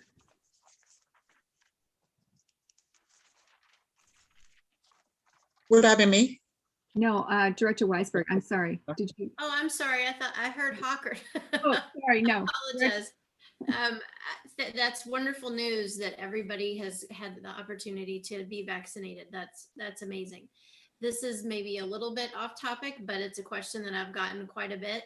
Are there any plans or to go to see what could happen for graduation? And then what, I believe I heard Rob Bach say at our meeting that the parade was such a hit that people are looking into that also. So I was just going to ask those two questions. And I'll add on prom, the parade, the prom, and graduation.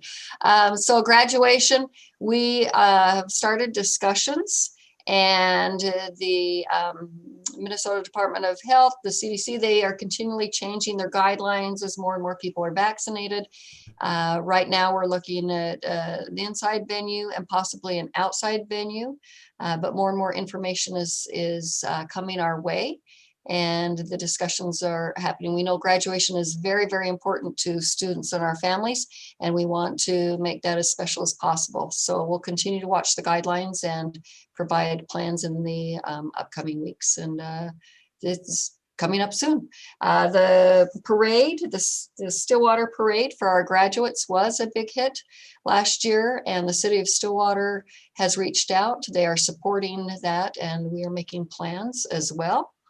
And then prom, that's been a talk with a lot of students. We're still looking at plans for that too. Okay, thank you. Director Corbani. Melina, just thank you, Chair Petrie. Melina, just a quick question before I go on to my second question. Did you say all of the teachers have been vaccinated? Okay, we do not have the data on that because of data privacy. So we cannot track who has or has not been vaccinated. We do know that everyone has been offered appointments. So they've been offered the opportunity to be vaccinated. Okay, so everyone, all the teachers, you said? All the staff, from bus drivers to paras to substitute teachers, all staff within our district have had the opportunity to have the vaccine. Okay. So my question here is, there is a possibility that there might be a few that haven't been vaccinated. And the reason I'm asking this question, and hopefully I'll be able to expand on it later, is have you taken the pulse of teachers at both Lake Elmo and Brookview that will be on the dial, that probably haven't been vaccinated yet? I mean, we're excited about all the kids going back to school, but have you taken any survey? Have you done any survey to see how those teachers feel because of the way those schools are? It's just a simple question, because I'm still concerned about, I didn't have an opportunity to complete my statement because I had internet problems, but I would really like to bring that up again when we go to Matt's presentation. Because that is something that I sit here, I'm listening to all of this, how excited we are about the things that we're doing, but we know that there's certain things behind that needs to be clarified. And I'm truly, really concerned about that. Within this pandemic, and for the mere fact that we always get excited when we think we're doing great things, but there are issues there because we have children that we will be exposing that is of no fault of theirs. In situations of not really looking at what is necessary. This is one school district. Yet, when we talk about some of the schools, we talk about them in the abstract. Oh, we'll do this in the future. We just talked about maintenance, facility maintenance of up to $400,000 in other schools. But these two schools, Brookview and Lake Elmo, were not part of it. I asked that question then. And now we talk about Brookview and Lake Elmo as schools that we would discuss in the future. This is one of the reasons why parents don't want to send their children to our schools in this district. There's nobody that will walk to Lake Elmo with the amount of kids we have in class and the way the school looks, and you think that we will be able to get kids back in class, or to Brookview with the overcrowding, and you think we'll be able to get, we need the students to be there. We need the population so our funding can go up. Yet we're doing things that, to me, it's politically motivated in terms of how we treat all of our students. In a pandemic, and we're talking about, we would discuss kids for the future or in the future. We need to start thinking beyond just making it possible for one and not the other. These children did not ask for this. And I expect you, really, Belinda, I am sorry, I'm truly, really a bit disappointed with the presentation today. I expect you to see when we do any type of planning, any type of strategic planning, that it should be a collective that involves all of our students and what is best for our children. And the safety of the teachers and the presence of these children. We've all clamored to send our kids back to school. Yet, we're going to leave kids with over 30 kids in class, with teachers that will be in the same class, and we're going to talk about these kids in the future with no date. I find that very problematic.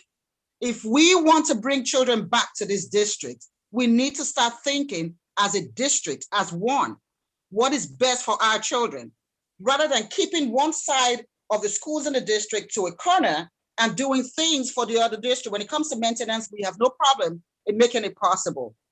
I am just trying to be transparent here because that's what's been going on. The narrative cannot continue. We have to keep our children safe. We have to keep our staff and teachers safe. It is our responsibility.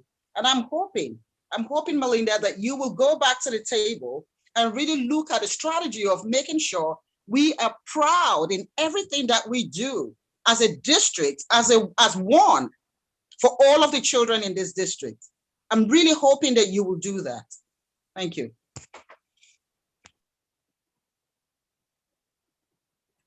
Any other questions? I actually had one to do with the teacher and para openings that you have every day. What actually do you do about that? Are you needing to, I mean, where do you find people to put in front of a class of students? Sometimes you have to double them up. Sometimes you have to shift things around. With paras, you try and find other coverage. With teachers, you try and do some rearranging. As we mentioned in another board meeting, we've had assistant principals teaching kindergarten. So we do whatever we can to keep kids safe and to try and keep schools open. And Dr. Cherry, did you want to comment on that? Thank you, Superintendent Lansfeld. I was going to share some of the same items. Just one more I'll mention is that we also ask teachers to give up their prep time and cover for empty classrooms. That's another tactic that we use. We also have to pull other teachers away from other work that they are doing to cover classrooms. So for example, instructional coaches will be pulled to cover a classroom or combining classrooms as a last resort. Okay, thank you. Any other questions? Director Hockert. Quick follow-up to that with the sub issue. If people sign up for being a sub now, would they have access to getting vaccines? Or is that window kind of closed in the district, since the district has been mostly served? Can new people get vaccines if they would sign up for being a sub? Yeah, go ahead. I was just going to say to Director Hacker that you might have just found a nice little marketing strategy for us to gain some more subs. So of course, we do not, as a school district, have control over who gets a vaccine and who doesn't. What we do know is that all educators in the state of Minnesota are continuing to be offered vaccinations. And our substitutes through Teachers on Call by proxy also have access to that. So we believe that that would be an ongoing benefit of being a sub, is maybe having access to a vaccine at an earlier rate than other people in the same age group. Good to know. Thank you. Mm-hmm. Anything else on this? Director Sherman. Just curious, I know we spent a lot of time talking about how the move back to in-person learning was going to be kind of messy and, just wasn't maybe going to go expect bumps. Can you maybe just share anecdotally your observations on maybe what went better than expected? I mean, just, maybe what was a challenge or maybe what wasn't a challenge. I'm just kind of curious. I was really, kind of crossing my fingers and saying a prayer, hoping that this week was going to go well for our staff and our families and our students. So. Mm-hmm. Yeah, I have to give credit to the staff and dropping by the schools before they brought students back in person. You could see staff everywhere, from putting up bulletin boards saying welcome back to, I know the high school is using QR codes that they came up with to make sure students are in different zones to keep the mitigation strategies in place during the lunchtime. They were really thoughtful, tried to be very thoughtful about bringing the students back. And I see Mara and Bryn nodding, and I don't know if you want to add anything to that for how it went. I don't have much to add. It's been a really positive experience for me. I know Bryn's chosen to be online for the rest of this quarter, but I was able to return, and I'm just really grateful. I think that maybe a lot of us were hesitant after returning, after being online for so long, but it's been so nice being able to see other students. So yeah, and I also want to thank the teachers. It's been so nice to be able to learn actually in person. So yeah. And I can just add the other side to that, since I am 100% online right now still. And I have to say, I've been wildly impressed with everyone, because for instance, in my English class, so my teacher has a camera set up on her and she's teaching us, and she actually has a camera on the students as well. And so we actually are having live discussions, and I totally feel like I'm getting a fabulous education at home as well. And I can connect with students who are in school. So overall, it's been really great, and I kind of like this model. So yeah, it's been good. Thank you. Anyone else? Okay. Well, I wanted to answer the other part of the question, which was what has been a challenge so far. And I will say we did anticipate this one, so maybe I'm spinning it a little bit, but we know that the pandemic is not over, and unfortunately COVID still exists. And so as we have been back to school, we have had a couple of cases that have popped up in our schools, and we have followed our contact tracing protocols, and our health services staff have just been doing a fantastic job, an amazing job really, and ensuring that they're following the protocols that are put in place. Unfortunately, we have had to quarantine some students, and that's always very unfortunate. But again, kudos to our health services staff for doing that hard work and connecting with our families, and thankful for our families for sharing information with us and ensuring that we can follow through. Great, thank you. Okay, if there's nothing else, then we'll move on to the next item on the agenda, which is contract reviews. Dr. Tyne. Good evening, board chair, board members, superintendent. The procedure for the school board in dealing with contracts is that contracts under a certain amount may be approved by district administration under the agreement that they would bring those contracts before the board for review. There are 8 contracts listed in your board packet, and all of them are within the guidelines that the board presents. I think they're pretty basic. There's one item, one contract at the end that probably does need a little bit of attention, and that's with the Washington County Jail. I think the board is well aware, but I want to make sure the public is that any of our students that need educational support during the time that they are incarcerated or would be incarcerated, it's a district's responsibility to do that. We're using technology to do that to save a staff member from having to travel to that site and taking a classroom teacher away from the room with students. So that may answer any questions you may have or the public may have. So I'd stand for any questions you may have. Director Weisberg. Thank you. Thank you, John.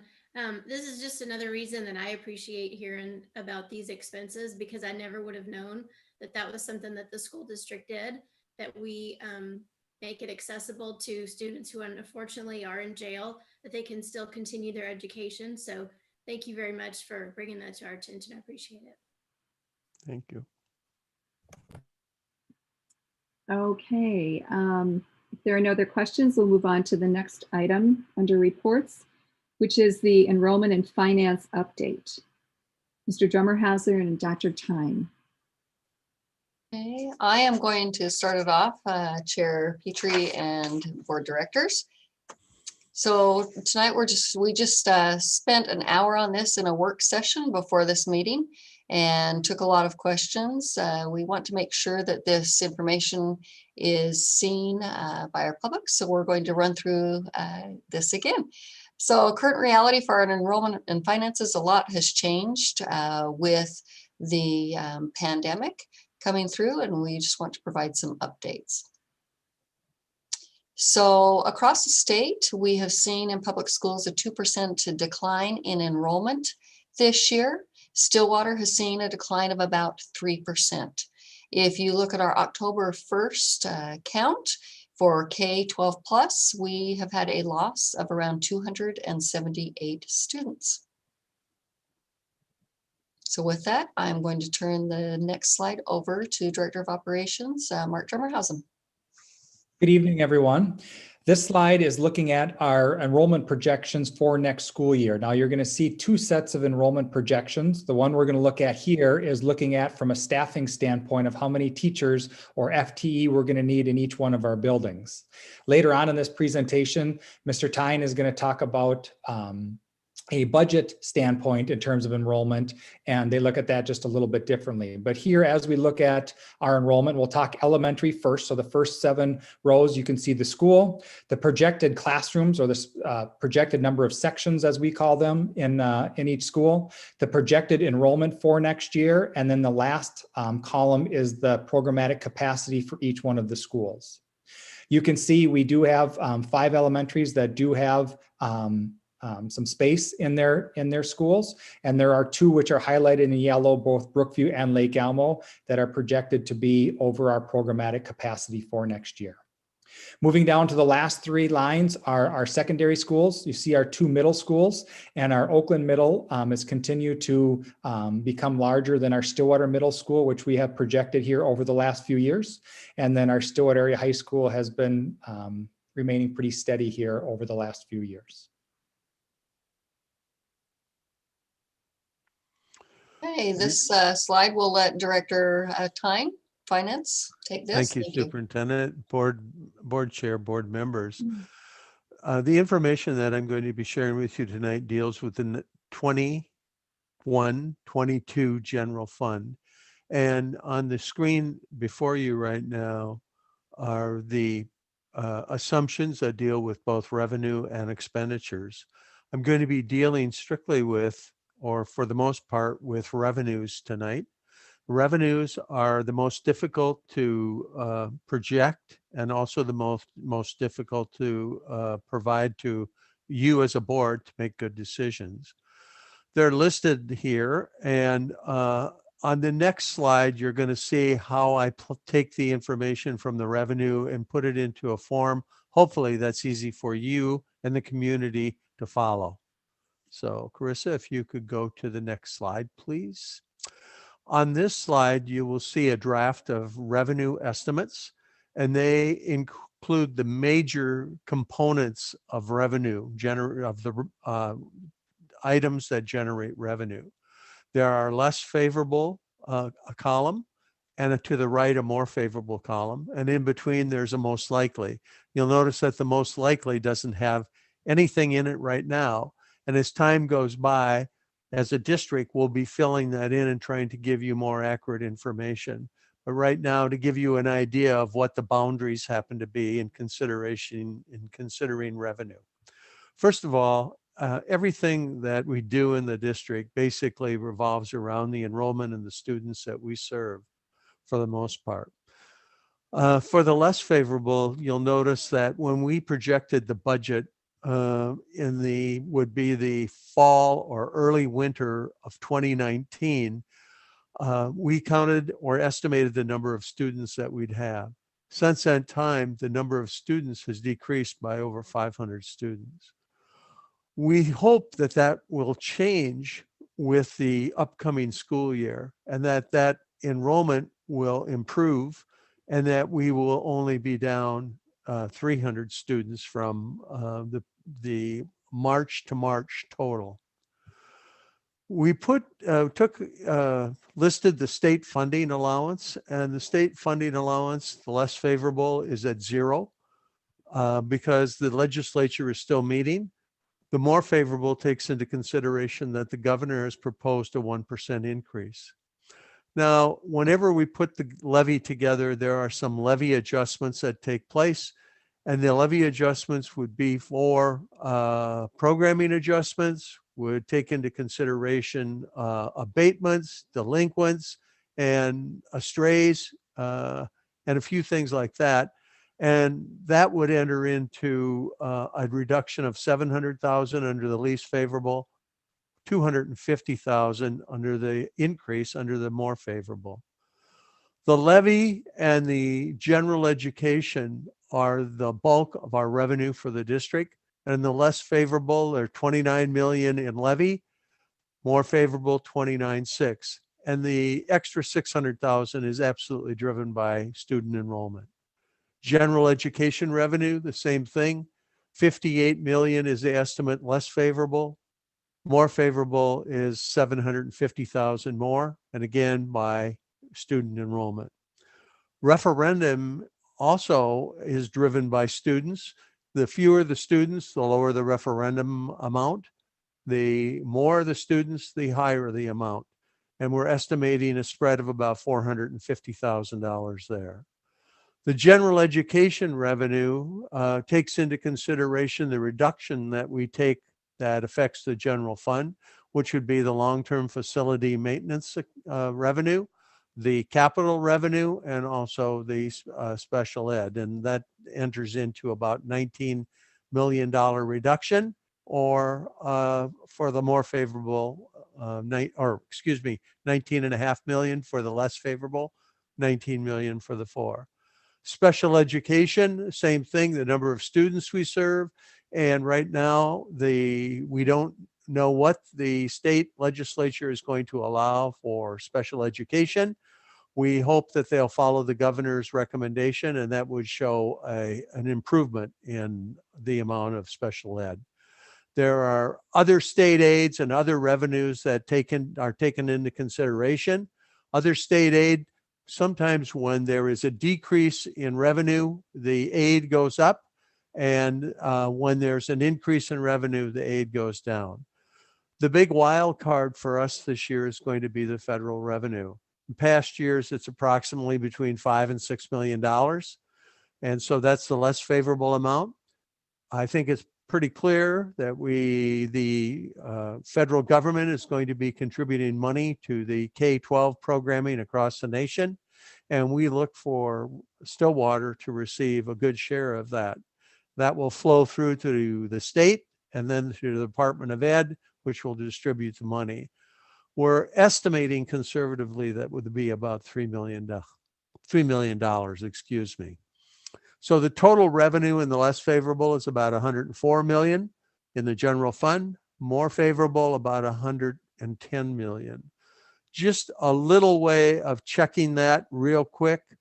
Last year, our budget and revenue was about 113 plus million budgeted.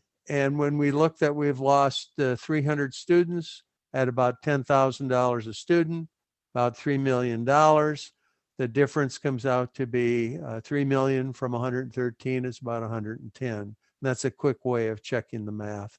And so we're in the ballpark, and we will be coming back to the board and filling in the middle column when more information is available and when we have that for the board. Any questions? The timeline tonight, what we're doing is really a reality check for the school board. And this is the revenue, and the revenue and student enrollment really drive what the school district is going to be able to offer. And it also helps the school board make some decisions or plan to make some decisions. We will continue to refine the revenue projections during March, and we will be sharing the budget worksheets with the buildings and the departments, and that has already happened, and they are working on those. And we will be providing budget update to the school board on March 25th.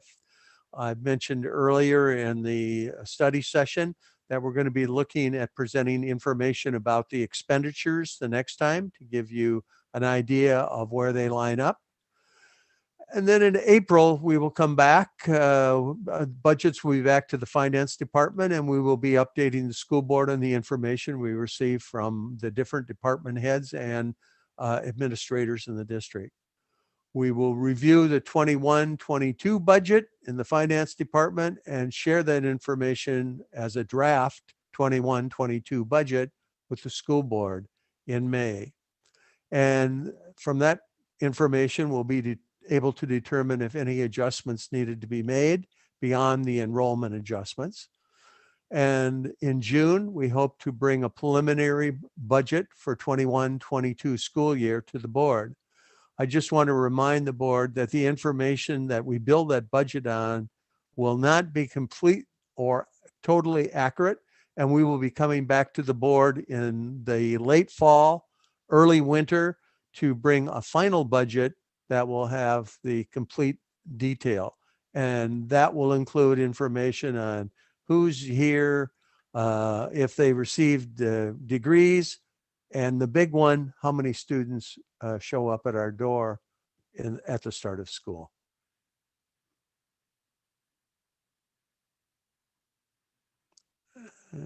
So what all this means, we have next steps in enrollment. Within the next 90 days, we'll be bringing on a comeback enrollment campaign for all of the students that have made other choices this year, which includes sending out postcards to all of the families and making personal phone calls. We will also look at some creative scheduling at crowded buildings if needed. We'll continue to monitor the enrollment. And within the next 12 months, we will be reviewing programmatic considerations during the summer. And that means the site-based programs, such as we have a medically complex at Lake Emo, we have an EBD program at Stonebridge, we have an ASD program at Lily Lake, we have a DCD program at Rutherford, and the list goes on.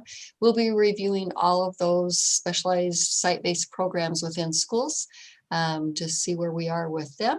And then we will start boundary adjustment conversations and planning this upcoming fall and winter for the following school year.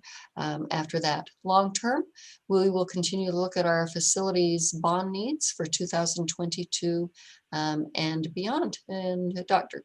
Tyne, if you'd like to take a look at the next financial steps and take that. Thank you, Superintendent. The financial next steps will be within 90 days, the district will be working very hard to match the staff and enrollment and to make any other adjustments as needed. One of the things that we do know, we want to be as conservative as we can. We want to make sure that there are highly qualified and motivated teachers within the classroom with our students. And we want to make sure that we treat our teachers and all of our staff as the professionals they are, and take into consideration all the things we need to before we make any staffing adjustments. And then we're going to be looking at areas where we can create more efficiencies and also cost savings. The top priority within the next year will be the levy renewal and some sort of financial increase in the general fund. And there are a number of ways that our superintendent's going to present those options to the school board.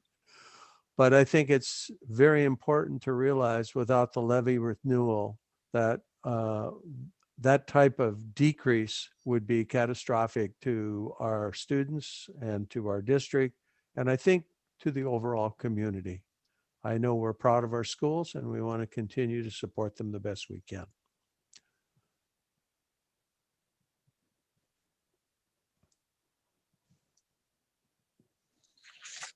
Okay, questions. Director Hockert.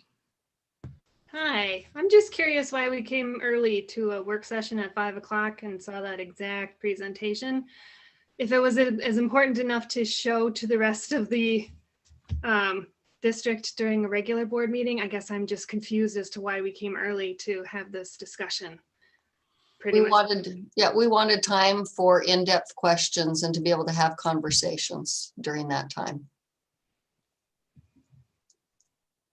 Director Prabhani. Thank you, Chair Petrie. I have two questions. Mark just presented the number of students we have in each class and the projected enrollment numbers. My question is to you, Melinda. What is the plan? Let's say enrollment increases for the two schools that obviously are in dire need, or possibly in the next year or so might be in dire need. What are your plans for those schools? You said as need be. So what are your plans, knowing fully well those schools are highlighted on what was shown right now? So what are your plans? So I think it will be fair for you to tell us what your plans are, not only to the board, but to the community. Secondly, what are your plans for the future for the schools? So having discussions is not enough. At least by now, we have a strategic plan that is on our website, is on the intranet site. Everyone can see that. So it's there, these schools are there. So what are your plans based on that strategic plan? Because I think part of what we should be doing in terms of accomplishment is working towards the strategic plan that we have for the district. And not having concrete plans for those two schools speaks volumes. So what are your plans for the immediate term in the event that these schools become overpopulated, which they already are as compared to other schools? And what are your plans for the future?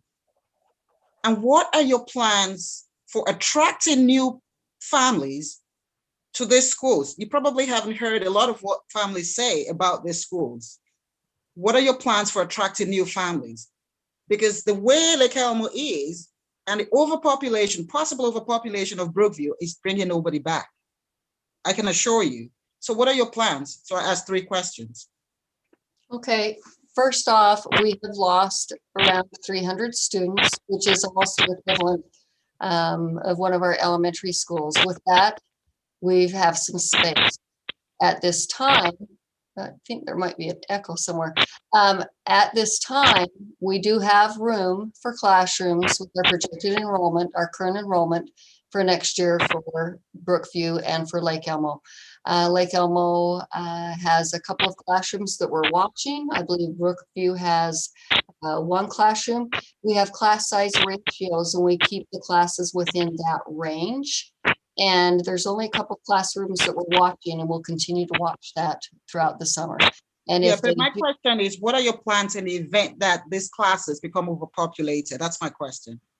Yeah, and it would be the same as what we were planning for the year before the pandemic hit. We've put in some creative scheduling and where we put classrooms, how we run our specialist programs to make room. And it's not the perfect solution, but it works for a year until we can look at boundaries. Even if we approved a bond project right now, we would be a couple of years out. That's why we need to look at the boundaries beginning this fall and winter and get that done. We do have space in a lot of our schools, and so we need to address that. The bond option, as we discussed in the work session earlier, that is all up for discussion. You have to look at the top priority. The number one priority, as we mentioned, is passing that levy renewal with a possible increase or a tech levy. If we don't pass that, we will be making incredible cuts. We'll be looking at less programming for all of our students. And so you need to take that into consideration as a top priority, and then decide what you want to do with the bond and where you bring that in. We have multiple options for that bond to be voted on. We have one option in November, and that needs to be our top priority. But with that information, the board can decide what you'd like to do with that. We'll bring the information, and together we can make that decision. Thank you. Okay, thank you. Director Riley. Thank you. Just one little comment. It almost seems like I may have had 2020 vision back in November when we had this discussion over hiring our superintendent. A couple things I'd like to say is that some of the boundary issues that we have going on, especially with the middle schools, is kind of intentional with the boundaries that have happened last boundary change and how they divided up who goes where. So they shifted more students to Oakland, which they pulled from Stillwater. So that is part intentional. I also just want to mention that in the work session, I did ask Mark Drummerhausen for numbers on how many students are open and alternate enrolling into those two filled schools in the South Brookview and Lake Elmo, and he will be getting that information for me. So I just wanted to point that out. Thank you. Thank you. Director Hockert. Thanks, and I'm glad Director Riley brought that up again about the alternate and open enrollment. I also am very curious about those numbers as well, and kind of disheartened, as I mentioned in the work session as well, to hear that Brookview is again going to be doing creative, possibly doing creative spacing. If not, they would be pushing larger class sizes in theory in order to make that space not necessary. So for me, I'm also curious thinking about the preschoolers and the classrooms that could be open enrolling, possibly and attracting students from other districts. And we talk a lot about losing enrollment across the district. And I feel like having schools overcrowded where there is the demand is a missed opportunity. So I'd like to echo the sentiment of a couple of their board members that we really need to address the overcrowding issues as promptly as possible, because we're losing revenue as a whole district by not making space for our own students and other students who are interested in joining our district. Thank you.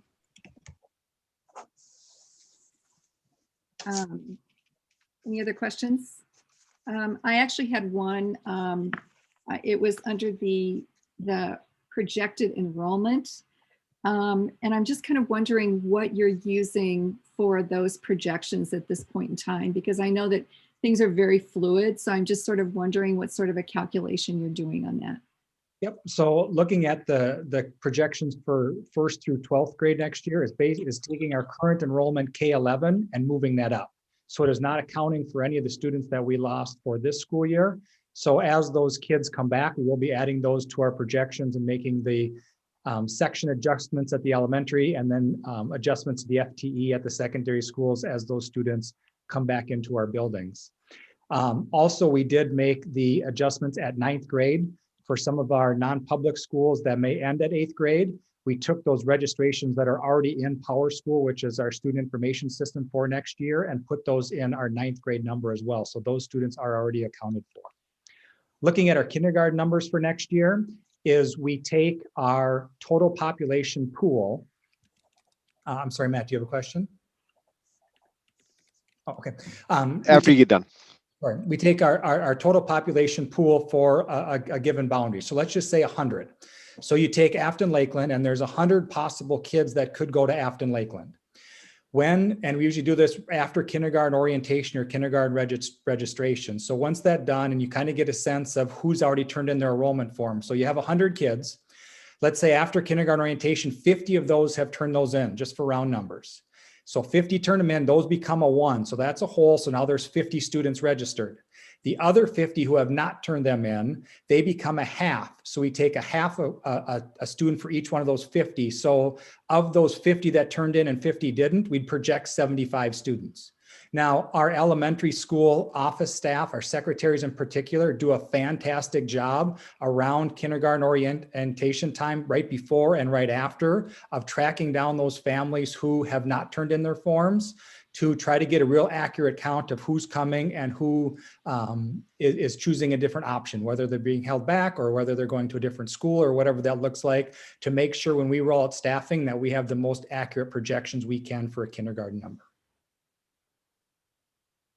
Okay, thanks. Director Onken. So the question I have, this goes back to actually a little bit about what Director Riley was talking about. So back to Brookview and Lake Elmo.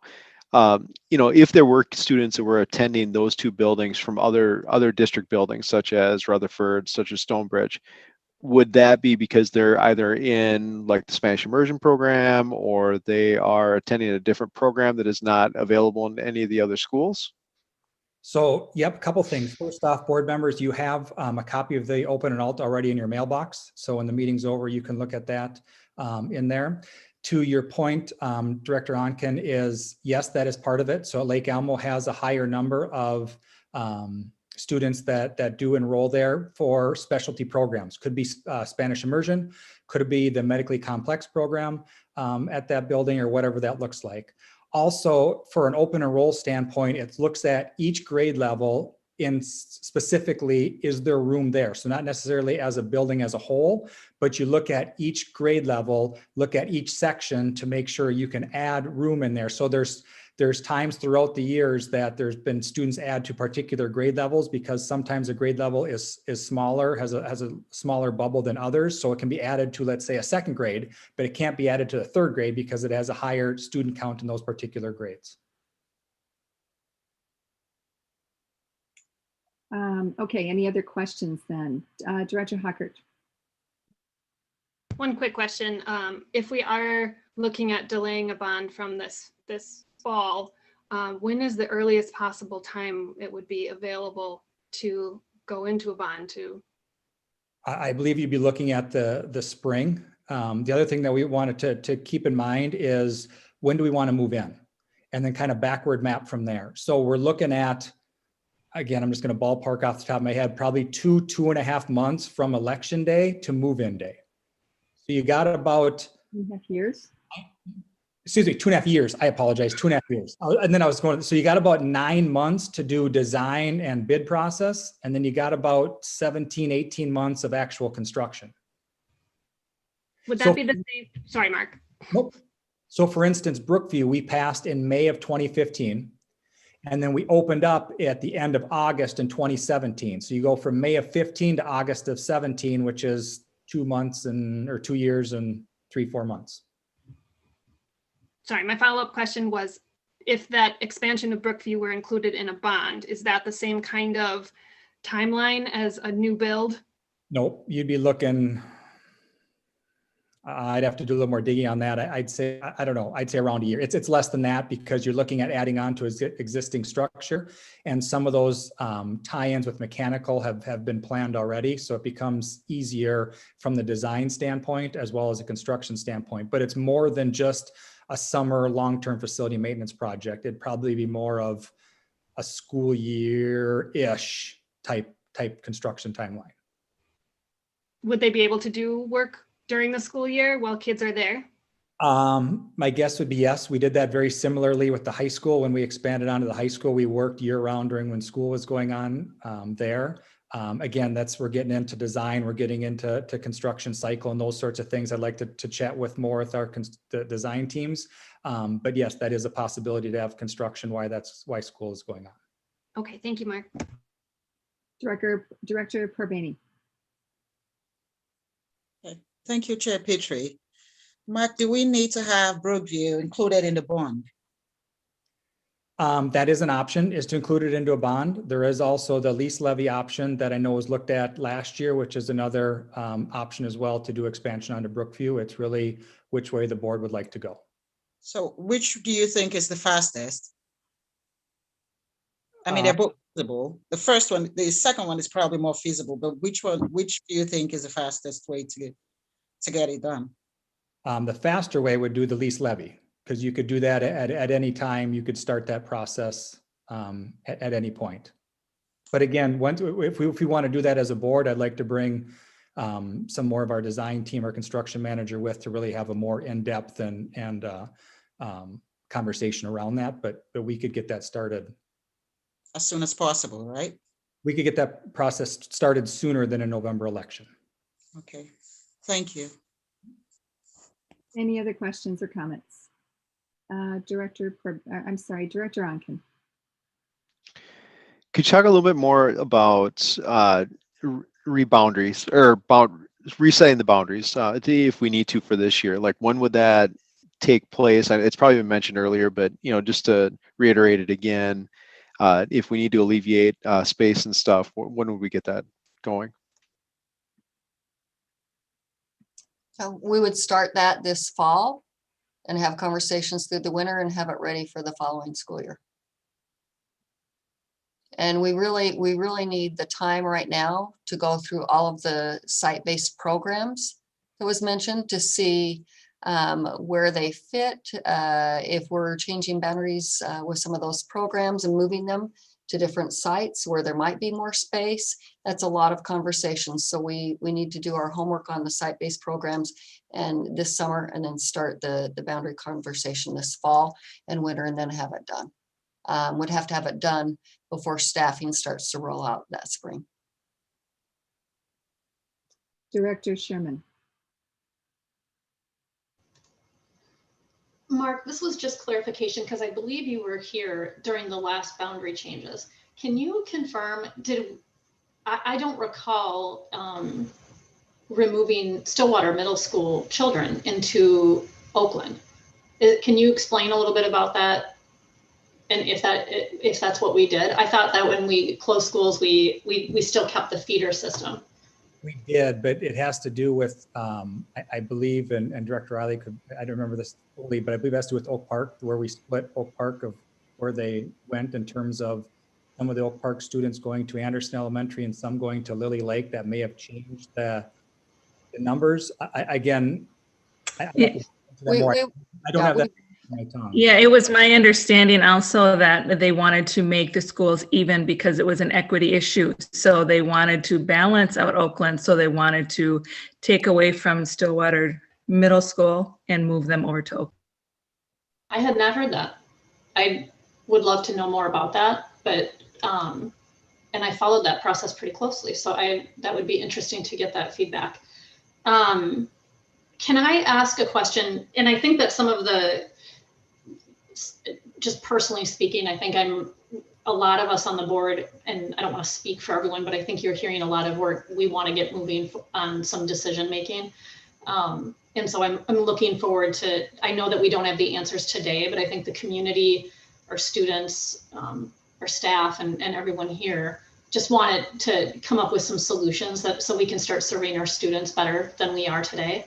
And I fully understand why we would want to pause on the bond and wait till the spring, just because we have lost students.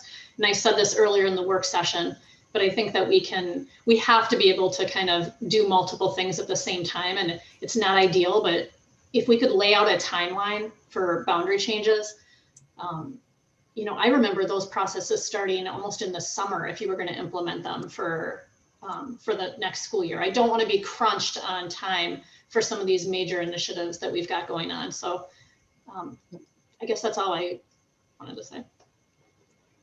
That's why we're starting this conversation now.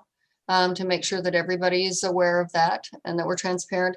And just with the middle schools, we were also balancing numbers to make the teaming work with the middle school model. So when we shifted to the middle school, you have the houses where students stay together. We were balancing out those numbers so we could run those sections as well.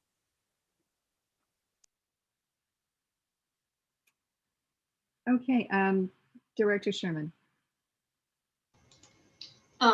And I think that I'm just asking this for the community's sake, and I understand, and I asked Melinda and Mark this earlier this morning, but I think the community was left, and I've heard from a few people who were under the impression we were doing and approving boundary changes this last fall for next year. And I just wanted to be able to give the public an answer from your perspective as to why that didn't happen when that was the initial directive. Yeah, the pandemic and losing all of the students. And again, when it's close to just under 300 students, depending on when you look at it, it can be a little over 300, depending on the month that you pull enrollment. But you have to consider that's about the size of one of our smaller elementary schools. And most of those students that left are our most dependent learners, and they are at the elementary level. So that created space in those schools. It bought us some time to figure out this levy, tech levy, and bond. Director Parmani. Melinda, do you know where we're losing students? Yeah, it's all over, mainly from the elementary schools and middle school. The high school has lost some, but actually gained some too. I'm just pulling out here from the phone calls that we'll be making. All of the elementary schools, it's anywhere from like 30 to 60 students at most of the elementary schools, some more than others. So what part of the district will that be? It's everywhere. Yeah. We lost students at every single school. Do you have the numbers? Chris, I don't know if we have those in front of us for the numbers of calls that we'll be making. I don't have it in front of me, but we do have that information. We can get that to you. Thank you. Okay, I'm sorry. Sorry, and just to answer your question, Director Porbeni, it's a statewide trend. Talking with colleagues and across the state, all districts have been losing kids, and it's largely because I think they've been able to find opportunities where they can have their kids in school. For a lot of working families, they needed that option to be able to have their kids in school on a more consistent basis. So there were opportunities for them to go somewhere where they had school 4 or 5 days a week consistently. That seems to be the biggest thing we've heard from families, is they just needed a schedule that would work better, and having that kind of inconsistent schedule of our on the dial was challenging for a lot of families, and we certainly recognize and understand that. I understand that. I'm just asking because I think if you have a plan, you want to understand where you're losing students the most. I know it's all part of the district, but if there's a plan, just sending out a postcard is not going to cut it. That's all I'm asking. I think we should probably be able to do much more than just sending a postcard. So understanding where we have more losses, there should be some concrete plans as to how we can get those students back. So knowing where those students are coming from is important. It should be an important part of the plan. So that's the reason why I'm asking. Yep, and that's why we're making personal phone calls. Every school is making a personal phone call to those families to find out more information. And once we have the information, we can make better decisions.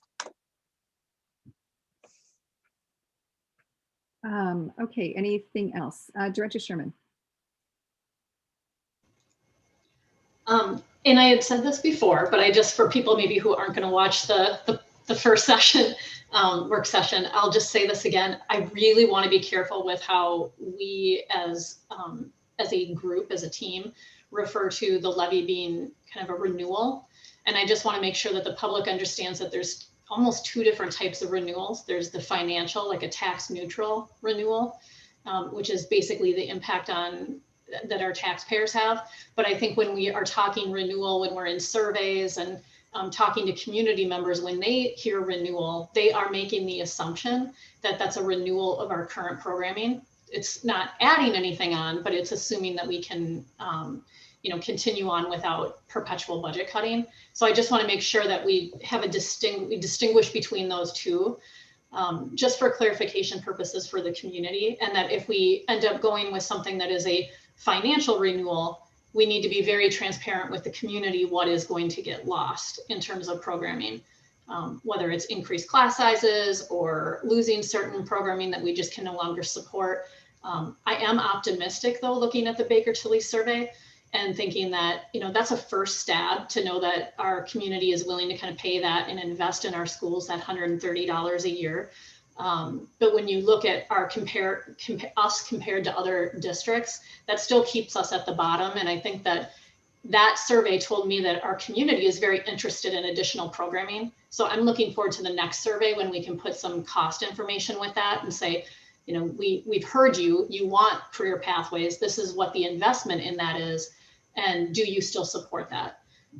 So I think that there's a lot of work to be done. I just don't want a blanket statement with the word renewal. Okay, thank you. Anything else then on this topic? Otherwise, we will move on. The next item on our agenda is the policy number alignment. Dr. Cherry.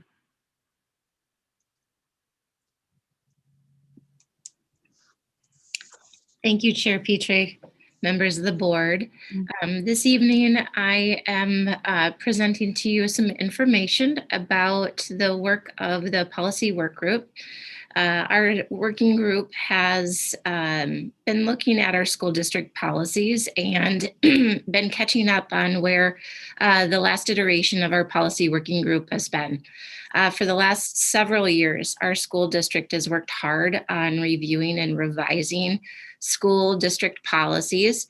And many of these policies have been reviewed or revised. And as they have been reviewed and revised, they've also followed a new numbering system. That numbering system follows the Minnesota School Board Association model policy numbering system. So for example, as you'll see in your packet, 100 series policies relate to school district policies, 200 is related to the school board, 300 administration, 400 personnel, 500 series are related to students, 600 series are related to education programs, 700 series are non-instructional operations, 800 series are buildings and sites, and 900 series are school district and community relations.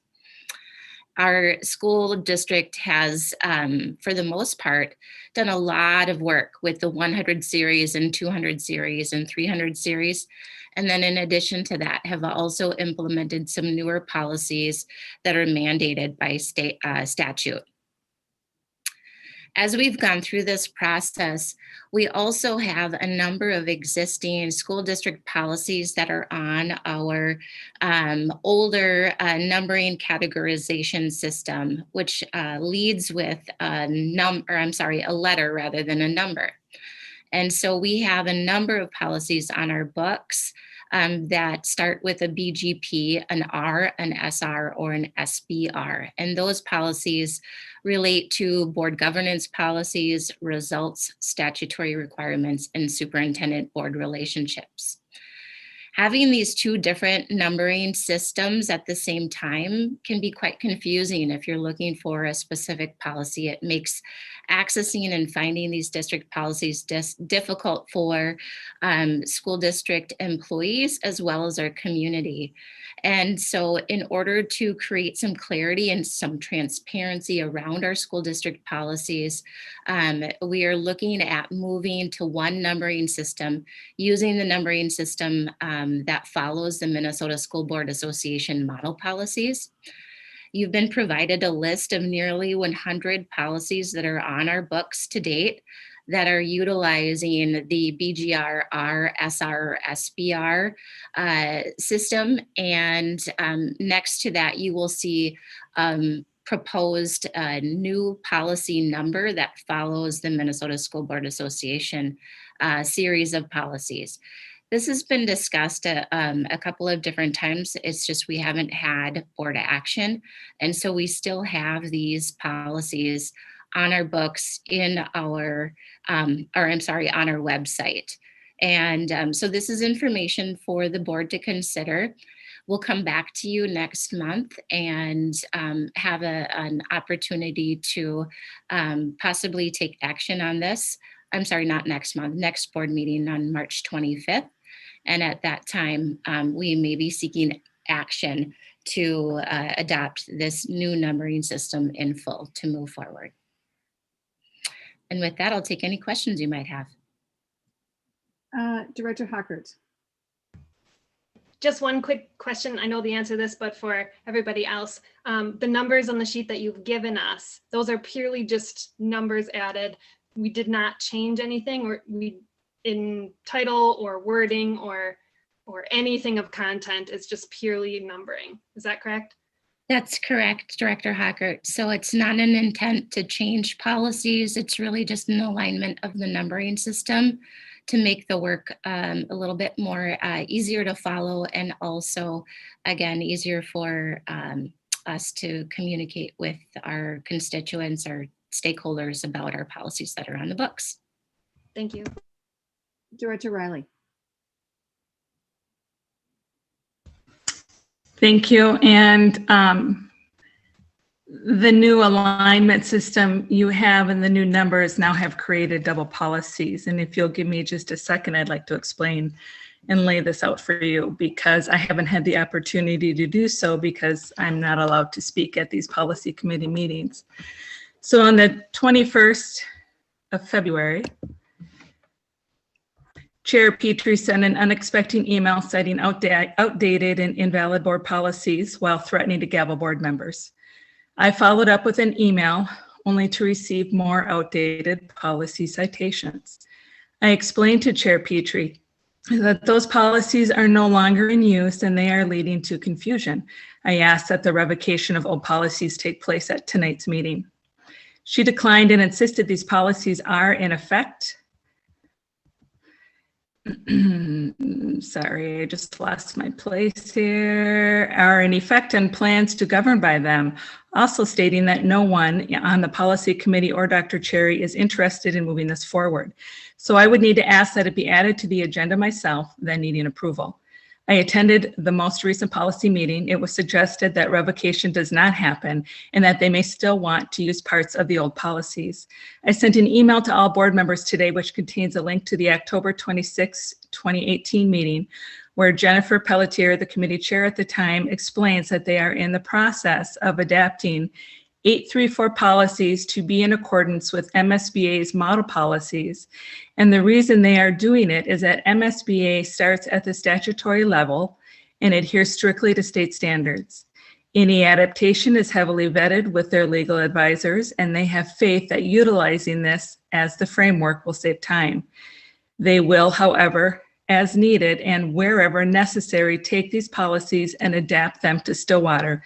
The biggest change is in the organizational shift, is that it will be much more user-friendly. The statutory policies will not be separate. They will be embedded within their respective categories. All of the policies will be in their particular category, meaning 100s, 200s, 300s, 400s, etc. In my email, I've also included the board policy conversion table the past board was working with. This table explains old policy numbers that were used in the new policies. It also notes that policies were matched as closely as possible, and new policies may be reflected in multiple old policies. I included MSBA policy reference manual as well as the mandatory policies. You will also find board agendas, meeting minutes, purpose statements, schedules, and all policies red, blue, and green line versions. This demonstrates the care and consideration that went into this effort. August 10th of 2017, Ms. Pelletier reported the policy working group will be scheduling the standing meeting to work on the statutory policies. September 14th of 2017, the working group began meeting to begin working on updated policies. October 26th of 2017, the first reading of policies 100 through 104 and 531. November 16, 2017, second reading of policies 100 through 104 and 531. 100 through 104, or 100 through 104 passed and 531 passed, but 103 failed.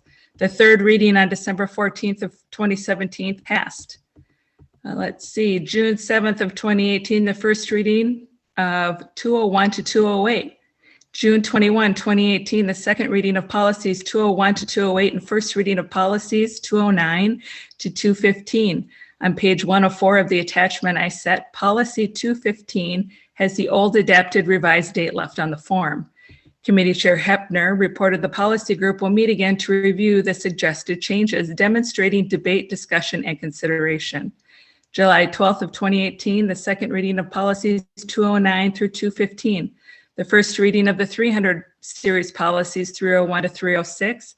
The approval of 201, 202, 203, 203.1, 203.2, basically everything through 208. August 9 of 2019, the second reading of Series 300 policies. The approval of 210 through 215, 209 and 209.1 were sent back to committee. September 13 of 18, approval of Series 300 through the consent agenda. Committee Chair Hepner thanked the board for approving the 300 series policies and reported the policy group will begin working on the 400 series policies. This is another example that the board was working through a process to change over policies to the new format. There were no adjustments or revisions made to the old BGP's results or statutory policies, which were due to be reviewed. They were dated 2016 and absorbed into new policies as necessary. October 25th of 18, the first readings of the attendance policy and the discipline policy.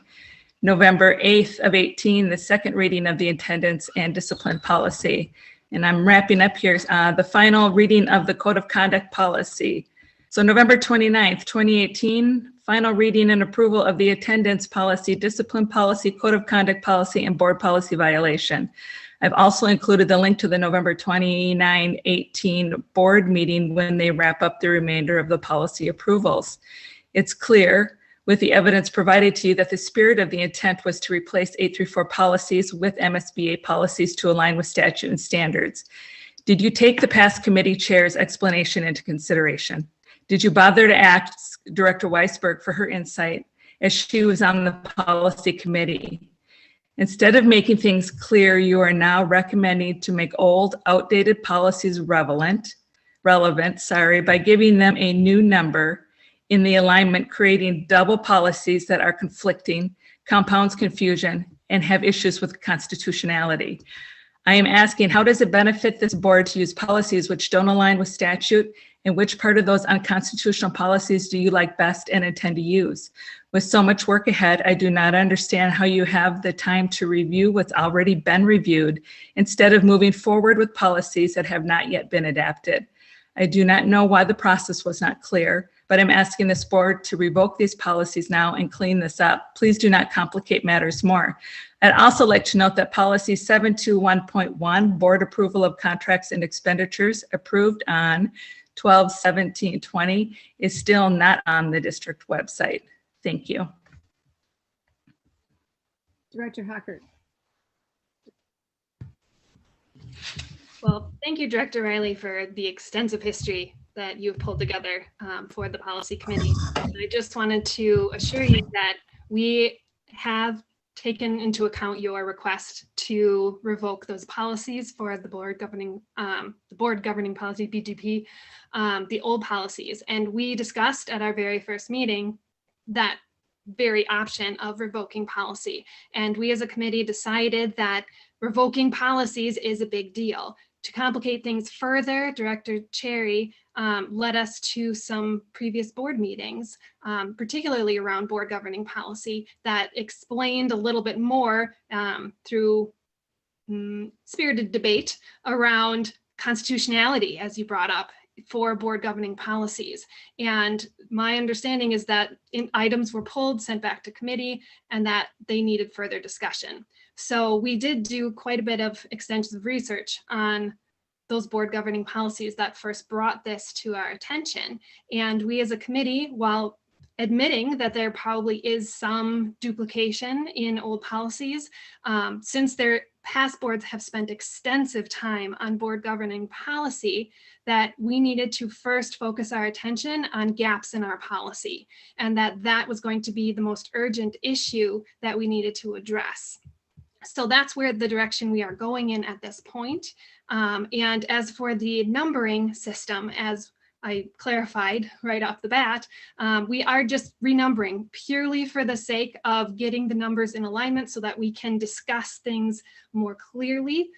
We recognize that the numbering system will take a while if we actually pick through all of our policies and update them. We do plan to systematically go through those. And in fact, there is a table that you included in your nice 270-page document that you sent to us at 1:15 this afternoon.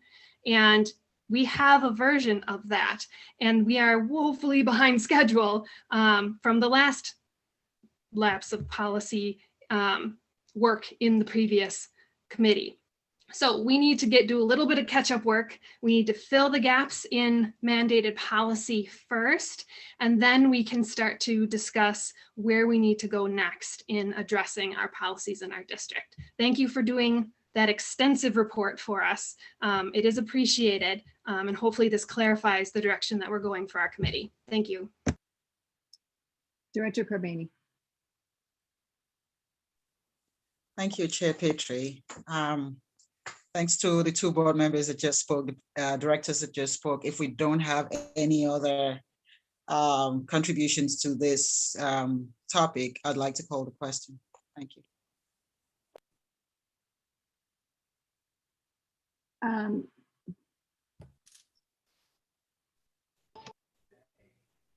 All right. There are other hands up, so it doesn't feel as though we can call the question quite yet. Director Weisberg. I'm curious why the question would be called, this is just a report. This isn't anything we're voting on tonight, correct? So there's no reason to call a question. Am I wrong? You're This correct. is a report. Okay. Right. And I just would like to add, I was on policy my first year on the board and heard over and over and over how we had policies we need to revoke. And yes, I understand it is overwhelming when you have that giant binder of policies, what you have to do every year, and that there are policies we don't currently have that we need to come up with for MSBA. So I'm just confused why you would want to add to that, bringing back things that already should have been revoked, are unconstitutional, and are duplications. So I'm just confused. It seems like you're adding to what we need to do. Just to clarify, the constitutionality of the issues or the policies that were brought up, that was debated in at the board table. So I feel like that debate needs to possibly continue to figure out where we stand on the constitutionality of a few board governing policies.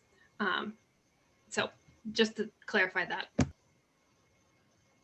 Director Corbani.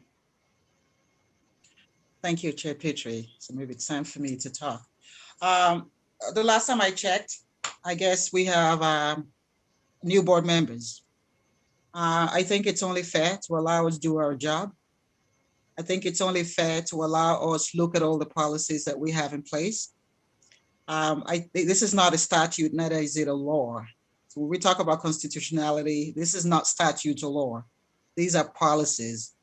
School districts can decide not to adopt policies of the MSBA. They can decide to change, but must be in line with that of the MSBA. So talking about constitutionality of this and all of that is a bit confusing to me because I don't know how that comes into all of this. But again, all I'm asking is, please let us do our job. That's all I'm asking. We were voted in.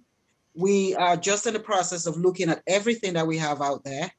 We're taking everything that was said into consideration. I'm sure no one from the outside on the previous board came to disrupt whatever it is that each one of the committees were doing. We want to be able to do our job and do it fairly. And so we do appreciate all of the feedback, all of the comments, but I don't think it's something that should create any kind of problems amongst us board members. All we're doing is looking at these policies and making sure we want to do the right thing. That's all we're doing. So please let us have the time to look at these policies and based on your feedback, be able to make decisions on them. That's all I'm asking. Thank you. Director Riley. So I was also elected to this board and I have a job to do as well. And that's what I'm doing. Second of all, these policies in this new numbering system, there is already a policy, a new policy that was created for every one of those that is on this list tonight. So now we have two. I don't understand why you would want to make things more complicated with any of this. It makes zero sense to me. And also, you do not need these old policies in place to adjust or adapt any of the policies you go to review. You can bring in a change and amendment without those policies on the books. So I don't know why you would even need to have them there and continue to make this conversation confusing to board members. I was already directed, by Chair Petrie saying that she was going to govern by these policies, and it's conflicting. It's very conflicting. That's why we need to look at these now. Dr. Cherry, did you have something that you wanted to say, or? I just wanted to mention again, the purpose of the report tonight is to have an aligned numbering system. We're not recommending any changes to the policies that have already been approved and are already under the new numbering system. The list of policy numbers that you see before you in your packet are simply all of the list of policies that are currently on the books that begin with a BGP, an R, an SR, or an SBR, and then assigning them a number within the series of model policies numbering system. And so it's not at this time making any substantial changes, but it is an attempt to align the numbering system for all of the policies that are currently on the books. Okay. Any other questions? Director Corbani. Thank you, Chair Petrie. I think it's been made clear. To me, I just think we're wasting the time of those that are actually watching us right now. We've taken whatever was said here. It's been made clear that it was just a numbering difference. The committee was open. People were allowed or could have decided to be a part of it. All I'm saying is those that are in here right now would need to take a look. Again, it is not the previous board that is sitting down here. So every time I hear, oh, the previous board did this, the previous board, they've done this. Allow us do our work. We're taking everything that has been said into consideration, but please allow us do our work. This is not the previous board. This is the current board. Let us do our work. If someone else is interested in joining the committee, they're free, they're open. But all I'm saying is we've taken everything that was said, but let us take it back and do our work. That's all I'm saying. I'm not sure why we're still going back and forth on this issue. These are policies that will support our students. These are policies that will provide guidance to the way we lead, the way the administration leads, the way the board leads. So why can't we just have some normalcy or some decent communication in terms of how we want to go about this? We've heard. Please, if we can move forward, please. Thank you. Director Radley. So these new policies, this new numbering alignment system, I disagree with. It makes it more complicated. Now we have double sets of policies.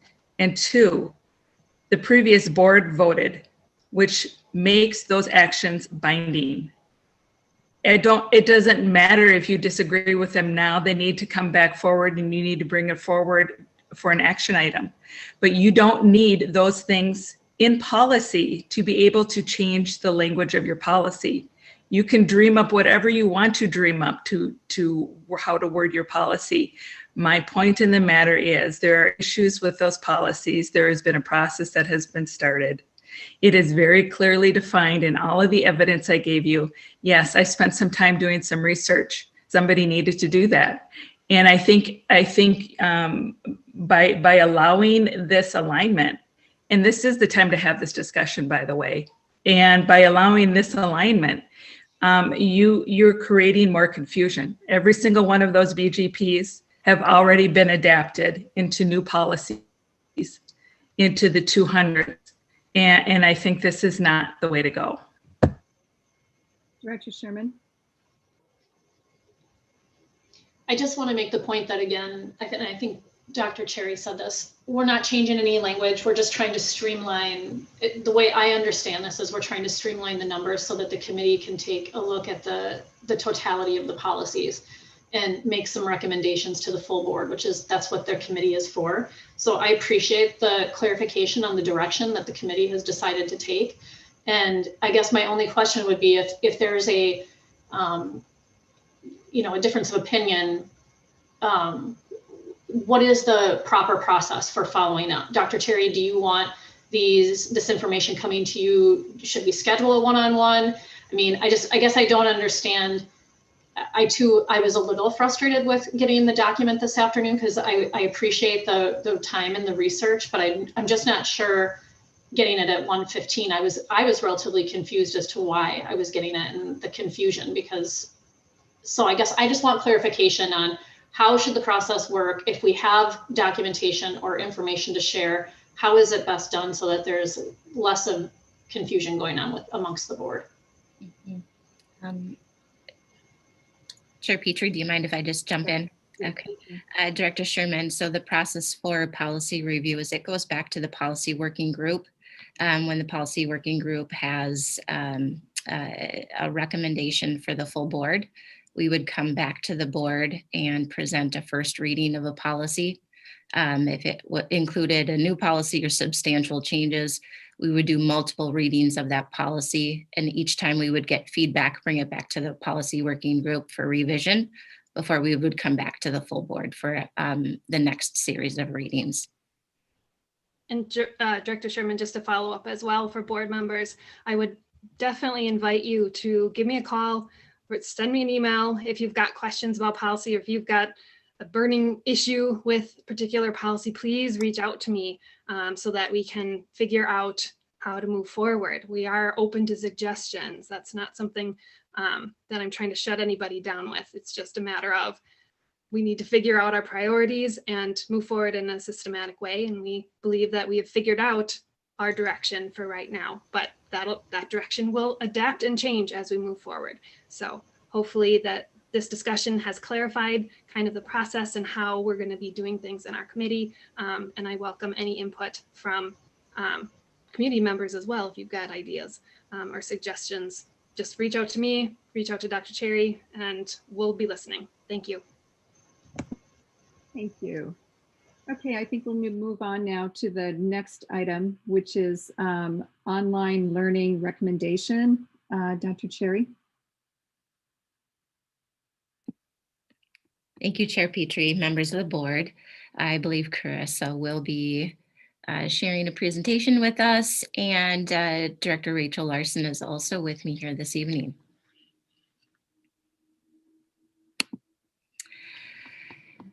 Next topic is online learning beyond the pandemic. This is information that we're presenting to the board this evening that really follows through with what we've discussed a bit of what happens with online learning. We know we've had some students that have been very successful. We have one of our student board members who shared her experience with that this evening. And so in the fall, we surveyed our community. Morris Leatherman performed an online learning survey for us in November. And we sought some input from our families and the likelihood to use online learning option after the pandemic. And what we learned at that time is we had students who opted for 100% online learning this year. About 20% of them would be interested in a fully online learning option even after the pandemic. So you can see the makeup here of who was, or what percentage rather was likely, not at all likely, not too likely. You can just focus in on the green parts, the somewhat likely and the very likely. The preliminary estimate based on the survey was of our 2,000 students, about 20% or 400 students were at that time telling us that they would be interested in continuing to pursue online learning after the pandemic was over. So that was just in November. Now, if you think about that just a little bit later, Carissa, go ahead and let's move to the next slide. That took us to just after winter break. We began thinking about what does online learning look like in the long term? And we went out and we decided we needed more specific information from the families of who might actually be interested in this in the long run. And so in February, we went out to our community and we did something called a pre-registration survey. We asked families to identify very specifically if they had students that would be interested in online learning for next year. And we wanted to know which grades these students were in, what kind of programming would be necessary. What we found is a total of 177 students across all of our grades K-12 would be interested in online learning for next year. As you can see, those students, those 177 students are scattered across all of our grades K-12. Notice in in kindergarten, there were 6 students. If we look at that across all of our grades, in each one of those grades, there are less than a class size. And so this gave us a very different picture of the number of students that would be looking at online learning and what we might do as a district to serve these families. And so what that then brought us to is looking at how do we deliver such a program, the costs of online learning. At this time, we do not have a full class size in an individual grade or even in a grade at a specific school. And so we're not able to pull together a full class for online learning, and we would not be able to pull from our existing funding to meet those class size ratios. If we were to provide online learning for these students, we would have to invest in teachers and support staff, additional technology, professional development and training, and online subscriptions. In total, the program cost would be more than $1 million per year. And as we look at that, only 42% of our respondents favored increasing levy funding to support full-time online learning options, as we learned in our Baker-Tilly survey as well this winter.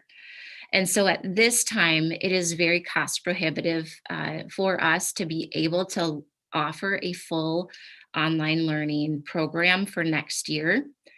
In lieu of an online learning program, what we will intend to do in lieu of that would be to reach out to all of our interested families, all 177 of those students and their families, to determine a plan for moving forward to best meet the needs of those students. And with that, I will turn it over to Director Larson, who will share just a little bit more details of what those next steps will look like. Thank you, Dr. Cherry. Yeah, it's one of those things that we look at in terms of developing a new program. Is it equitable?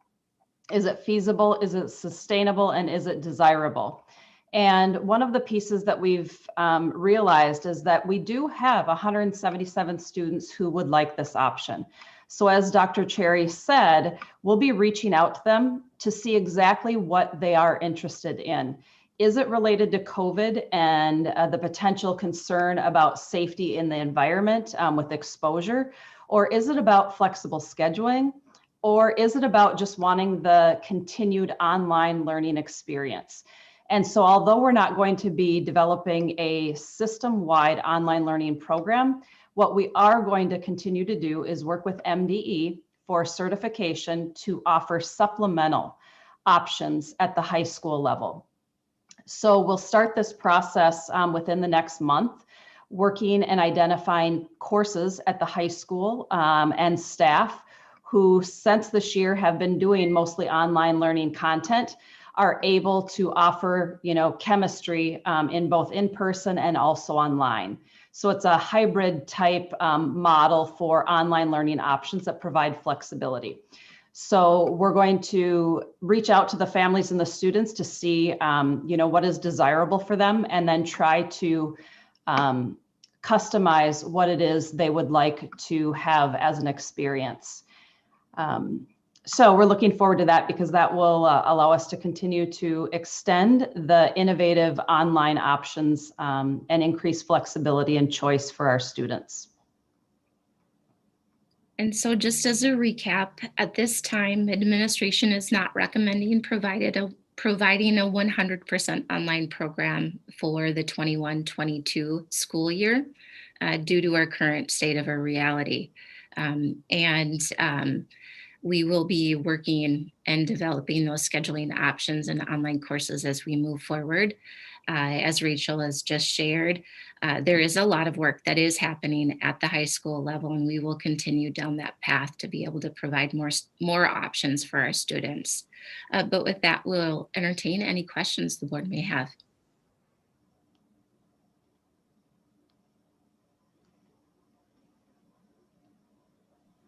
Director Riley. Thank you. I'm wondering if with this total of 177 students that are interested in online learning, are we concerned about losing them and going to another district that is providing that, which would be on top of our 300 we've already lost? Great question, Director Riley, and absolutely we are. We have tried to be very creative in finding solutions to how to serve those students' needs. I think that we have been very cognizant of that as we move forward, and we were hoping that we would have a higher volume of students who would be interested in an online learning option so that we could make use of current staffing ratios to be able to provide that funding. But that's why we will do that personal reach out to the families to learn best how we might be able to meet their needs. Director Corbani. Thank you, Jennifer. I think my question here is in terms of planning. We already are struggling with students that are doing online learning right now because of some of the deficiencies that we have. I think at the last meeting, we talked about how some of the technology that we don't have actually impacted the way the students learn. So if we're going to have an online learning, what are we doing to rectify that? We can't continue to we can't even provide for the ones that we have doing online learning right now. So where is the funds going to come from to be able to accomplish that? For us to be a bit competitive in this area, we have to be able to provide some superior opportunities. And if we can't provide superior opportunities for the kids that are already doing online learning right now, what are your plans for doing that? And why wait till then to do that? By trying to set up whatever online program we're trying to do when the kids right now need it the most. Director Porbeni, I think that is one of the very reasons why at this time we are not going to be pursuing a 100% online learning program for students next year. We have also looked at the results from our Baker-Tilly survey that told us that in the future, our community is not favorable, less than 50%. It was actually 42% of our community that was surveyed mentioned that they would be willing to support financially an online learning experience. Now, in contrast to that, our community strongly supports increased technology for our students. And so moving forward, we really do need to be looking at the sustainability of any type of programming that we would will pursue and be able to offer for our students. So at this time, we are not recommending an online learning academy. Director Hockert. Thank you, Chair Petrie. Kind of going back to Director Riley's comment about losing enrollment. Do we have any idea what options our neighboring districts are offering in the online realm? Have we done any research around that would possibly pull students? Previously, there were online academies always available that have existed this whole time. So, I mean, those in theory could capture more people, but do we know kind of what else is out there that might be attracting our students away, pulling our students away? Yeah, that's a great question. And it's interesting when we look at different school districts, the process for getting into an online learning academy is that you begin with supplemental courses. So you do exactly what we're doing. You start offering individual courses and online options to build that momentum and that choice for students. And then as you start to build a strong core of those supplemental courses, then you apply and build into more of a comprehensive program. And that's what you were alluding to, Director Hockert, is some schools already have those online learning academies. And so when we look at other districts that are comparable to us, they're in the same situation we are. They're looking at their numbers. Is it something that is desirable in large numbers that can be feasible within district budgets? So a lot of them are applying with the supplemental courses like we are, if they haven't already been on that trajectory to then move into comprehensive offerings. But another unknown for districts across the state is the current fiscal reality. And with the CARES 2 funding and where districts across the state, as Dr. Cherry said, are losing enrollment. And so they're in a holding spot too to see what long-term options they will have. So yes, we are looking at that, and we're in the same spot as many districts who haven't had a strong supplemental online option previously. Director Onken. So correct me if I'm wrong, I think we already have some of the supplemental stuff going right now, right? Like I know my daughter has taken Phy-Ed and Health, during the summer and also during the school year, which is kind of a hybrid online. I mean, it's a little bit of both, but so we kind of have some of that in place already, correct? Correct, yes. Okay. And last school year and this school year, MDE waived the requirement to be certified. So we did not have to submit the course syllabi to be approved. And so we've had a bye year this year. So that will be part of the process this spring, is working with staff to formally develop the course and develop the syllabi that then gets approved through MDE to officially be offered as supplemental. So do you see this maybe starting out more in the elective course area? I can think of a district that I worked in once where, students that wanted to take more electives but couldn't because they were in band, they were in music, or they were taking a foreign language, that they would be able to still do some of those things if there was funding to do it. That is our hope. As we think about, making sure that we allow student choice and voice to guide the decisions in the direction we move in, we want to absolutely make those accommodations and offer what we can that fits student schedules. And I think it is a strong sign of how much our students and families value our staff too. And so when we think about building these opportunities, it's clear by the numbers of people who want to stay in person that they like that experience with our staff. So how do we continue to build our staff to be the ones that teach these opportunities with our students rather than having them attend something else? But you're correct. We offer Phy-Ed, Health, biology online. And so, yeah, we do have a couple of different options. Just one last comment on this. And I being in education myself, I was really hoping that going through this, what we've gone through in the last year or so, that there would be some creative changes going on in all of education, not just Stillwater, but everywhere. And, I really would love to see it if we would go to more of a 4-day in-person week and having that one day where either you could do supplemental stuff with kids that need more support, or you could offer something like this where students could take a completely different class, and work on it with a different teacher. Yeah, I'm worried we're gonna go back to same old when we've got some opportunities now to do some of these creative things. Unfortunately, there's always that dollar sign attached to them. But anyway, that's my comment. I'll stop there. Yeah, well, and I'll put this plug in.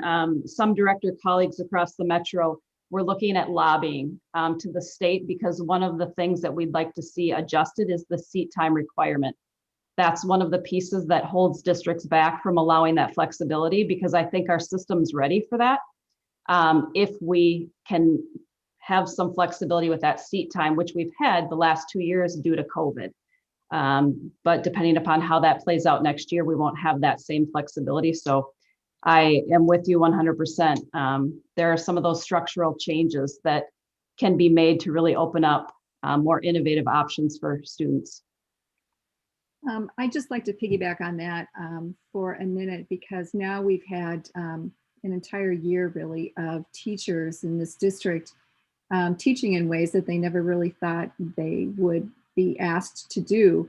And so I am just wondering what you're hearing from the teachers in terms of their willingness and creativity to go forward and do teaching in a little bit different manner, perhaps incorporating more technology than they have had in the past. What are you hearing from our teachers about that?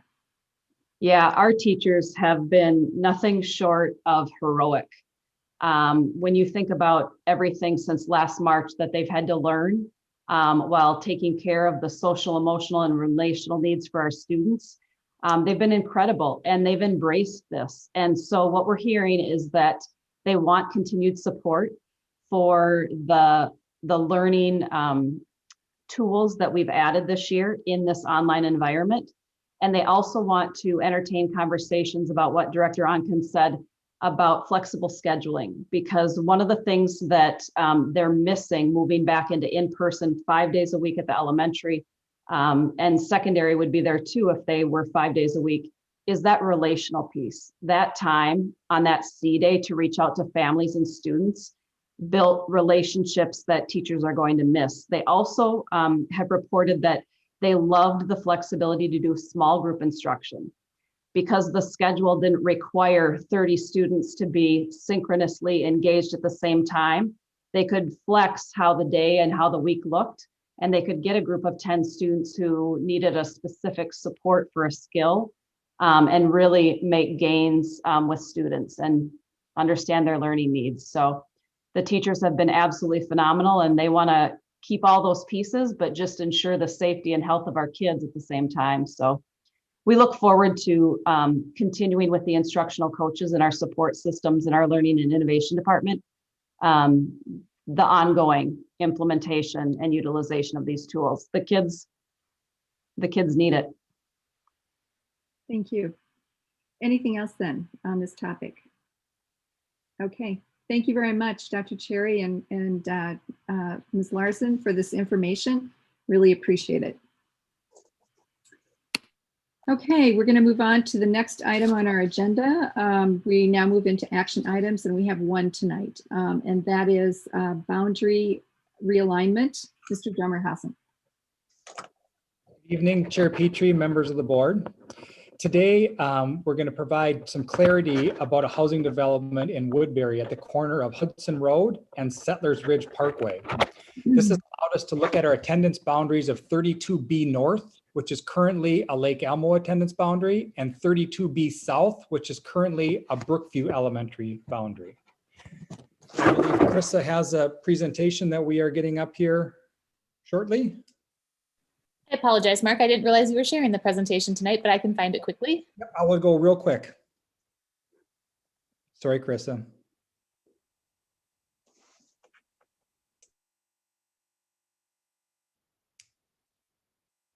So anyways, as she gets that up, there is a housing development at that corner, which the boundary runs through a sliver of it. and the majority of it is in the Lake Elmo attendance boundary. And the majority is in the Lake Elmo attendance boundary, but there is a portion in the Brookview attendance boundary. So as you look at this image here, the green is Lake Elmo and the purple is Brookview.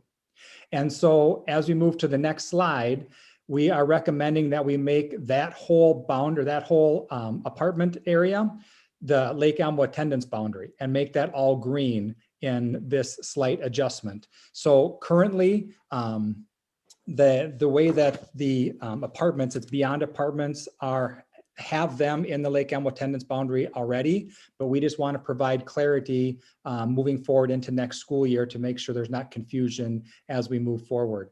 This is currently under construction. There is nobody that currently lives there now, so this would not affect any of our current students or any of our current families. So with that, I will open up to any questions or comments that you may have.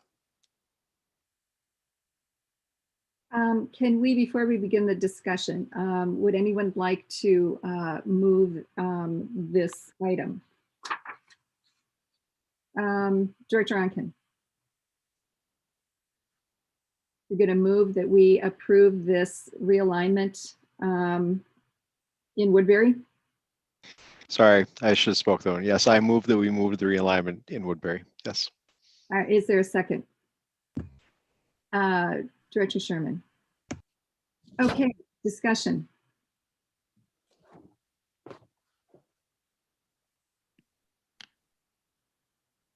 All right, no discussion. It has been moved and seconded that we approve the administration's recommendation that we do a boundary alignment in Woodbury. Joan, can you take the roll? Director Hacker, Yes. Director Onken, Yes. Director Porbeni, Yes. Director Riley, Yes. Director Sherman, Yes. Director Weisberg, Yes. Chair Petrie. Yes. You have a unanimous vote. Thank you, Joan. All right, we're going to move on to board member reports. The only thing I wanted to just talk about for a minute is some of the things that are going on at the legislature. I've been attending weekly informational meetings that MSBA has been putting on just to sort of keep us in the loop about what's going on at the legislature. This is the funding year. The way the legislature works is that every 2 years they do funding for the next 2 years. And so we're still sort of waiting to see what's going to happen in terms of funding. It makes budgeting a little bit difficult, as John Tyne would tell us. Just last week, there was a letter that went out to legislators from various organizations that deal with education issues like MSBA, Schools for Equity in Education, the Association of Metropolitan School Districts, and the Minnesota Association of School Administrators. And what they are asking for are a few things. I won't go through the whole thing, but they're looking for the legislature to help mitigate the impact of that enrollment loss that we heard about earlier in our meeting. That's going to really impact pretty much districts across the state. And so they're asking for some sort of mitigation on that. They're also, and actually this is a really important one, they're asking for the legislature to act soon on providing perhaps extra funding for summer school, because there may be some students who may not have required services in the past, but may this year just because of everything that's gone on with the pandemic. But the problem is that for school districts, if they don't find out about that extra funding for summer school soon, they can't really plan for it. So at any rate, these are just a few of the things that are being watched at the legislature right now. So I just wanted to bring those to the attention of the community. All right, so we're going to move on to working group reports. And the first one is finance and operations. I do not have anything. Okay. Next one is legislative. And I just sort of gave a report on that. And the next one is policy. Anything to say on policy? I think we talked extensively about policy earlier, but just a reminder, if anyone wants to come, our next meeting is on Wednesday coming up, St. Patrick's Day. at noon. So come watch us if you want. Okay, thank you. So moving on to board member reports. Does anyone have anything? Director Weisberg. Thank you. Unfortunately, I was traveling, so I was not able to go to the Community Education Advisory Council meeting, but I did email Annette, and she sent me her PowerPoint, which I really appreciate. One of the things she said was that they're due to the childcare that they needed to provide because of COVID, their budget is going to be a negative $281,000. And so as a board, we're going to need to decide what we do about that. She said there are some legislative bills which could give them some relief, but we don't know that those will pass. So that's an expense that we need to look at. I asked her if she could make a presentation to the full board, or if she could come to the finance working group meeting, and she this is just today conversation, so she's going to be in touch with people about that. So I appreciate it. This is just the kind of thing we need to be talking about in the finance working group. So I have also, at the last finance working group, we're meeting every Tuesday, the week opposite board meetings, so that we can get some things done. And we have been looking at contracts, and that is important. But there are other things we need to be looking at too. And I've asked administration to look into a couple of things. One of those was, in our 2019 audit, we had 4 corrective action. And I had asked what corrective action measures were put in place and if those have been effective. And I think somebody is supposed to be getting back with me about that. I had also asked for a complete accounting of the expenses for our bus terminal. And I think that's going to be looked into too. So I know we did just get an agenda, but I'd like to have those things added so that we can discuss that next Tuesday. Thank you very much. Anyone, Director Hockert. Last week I had a 9/16 board meeting, and just wanted to give an update that they're starting interviews for their new superintendent. Next week is the first round, and then the week after they'll be doing second round of interviews. So I'll be participating in that. Okay, anything else? Any other reports that we have tonight? Okay, great. Thank you, everyone. Appreciate your time tonight. This meeting is adjourned.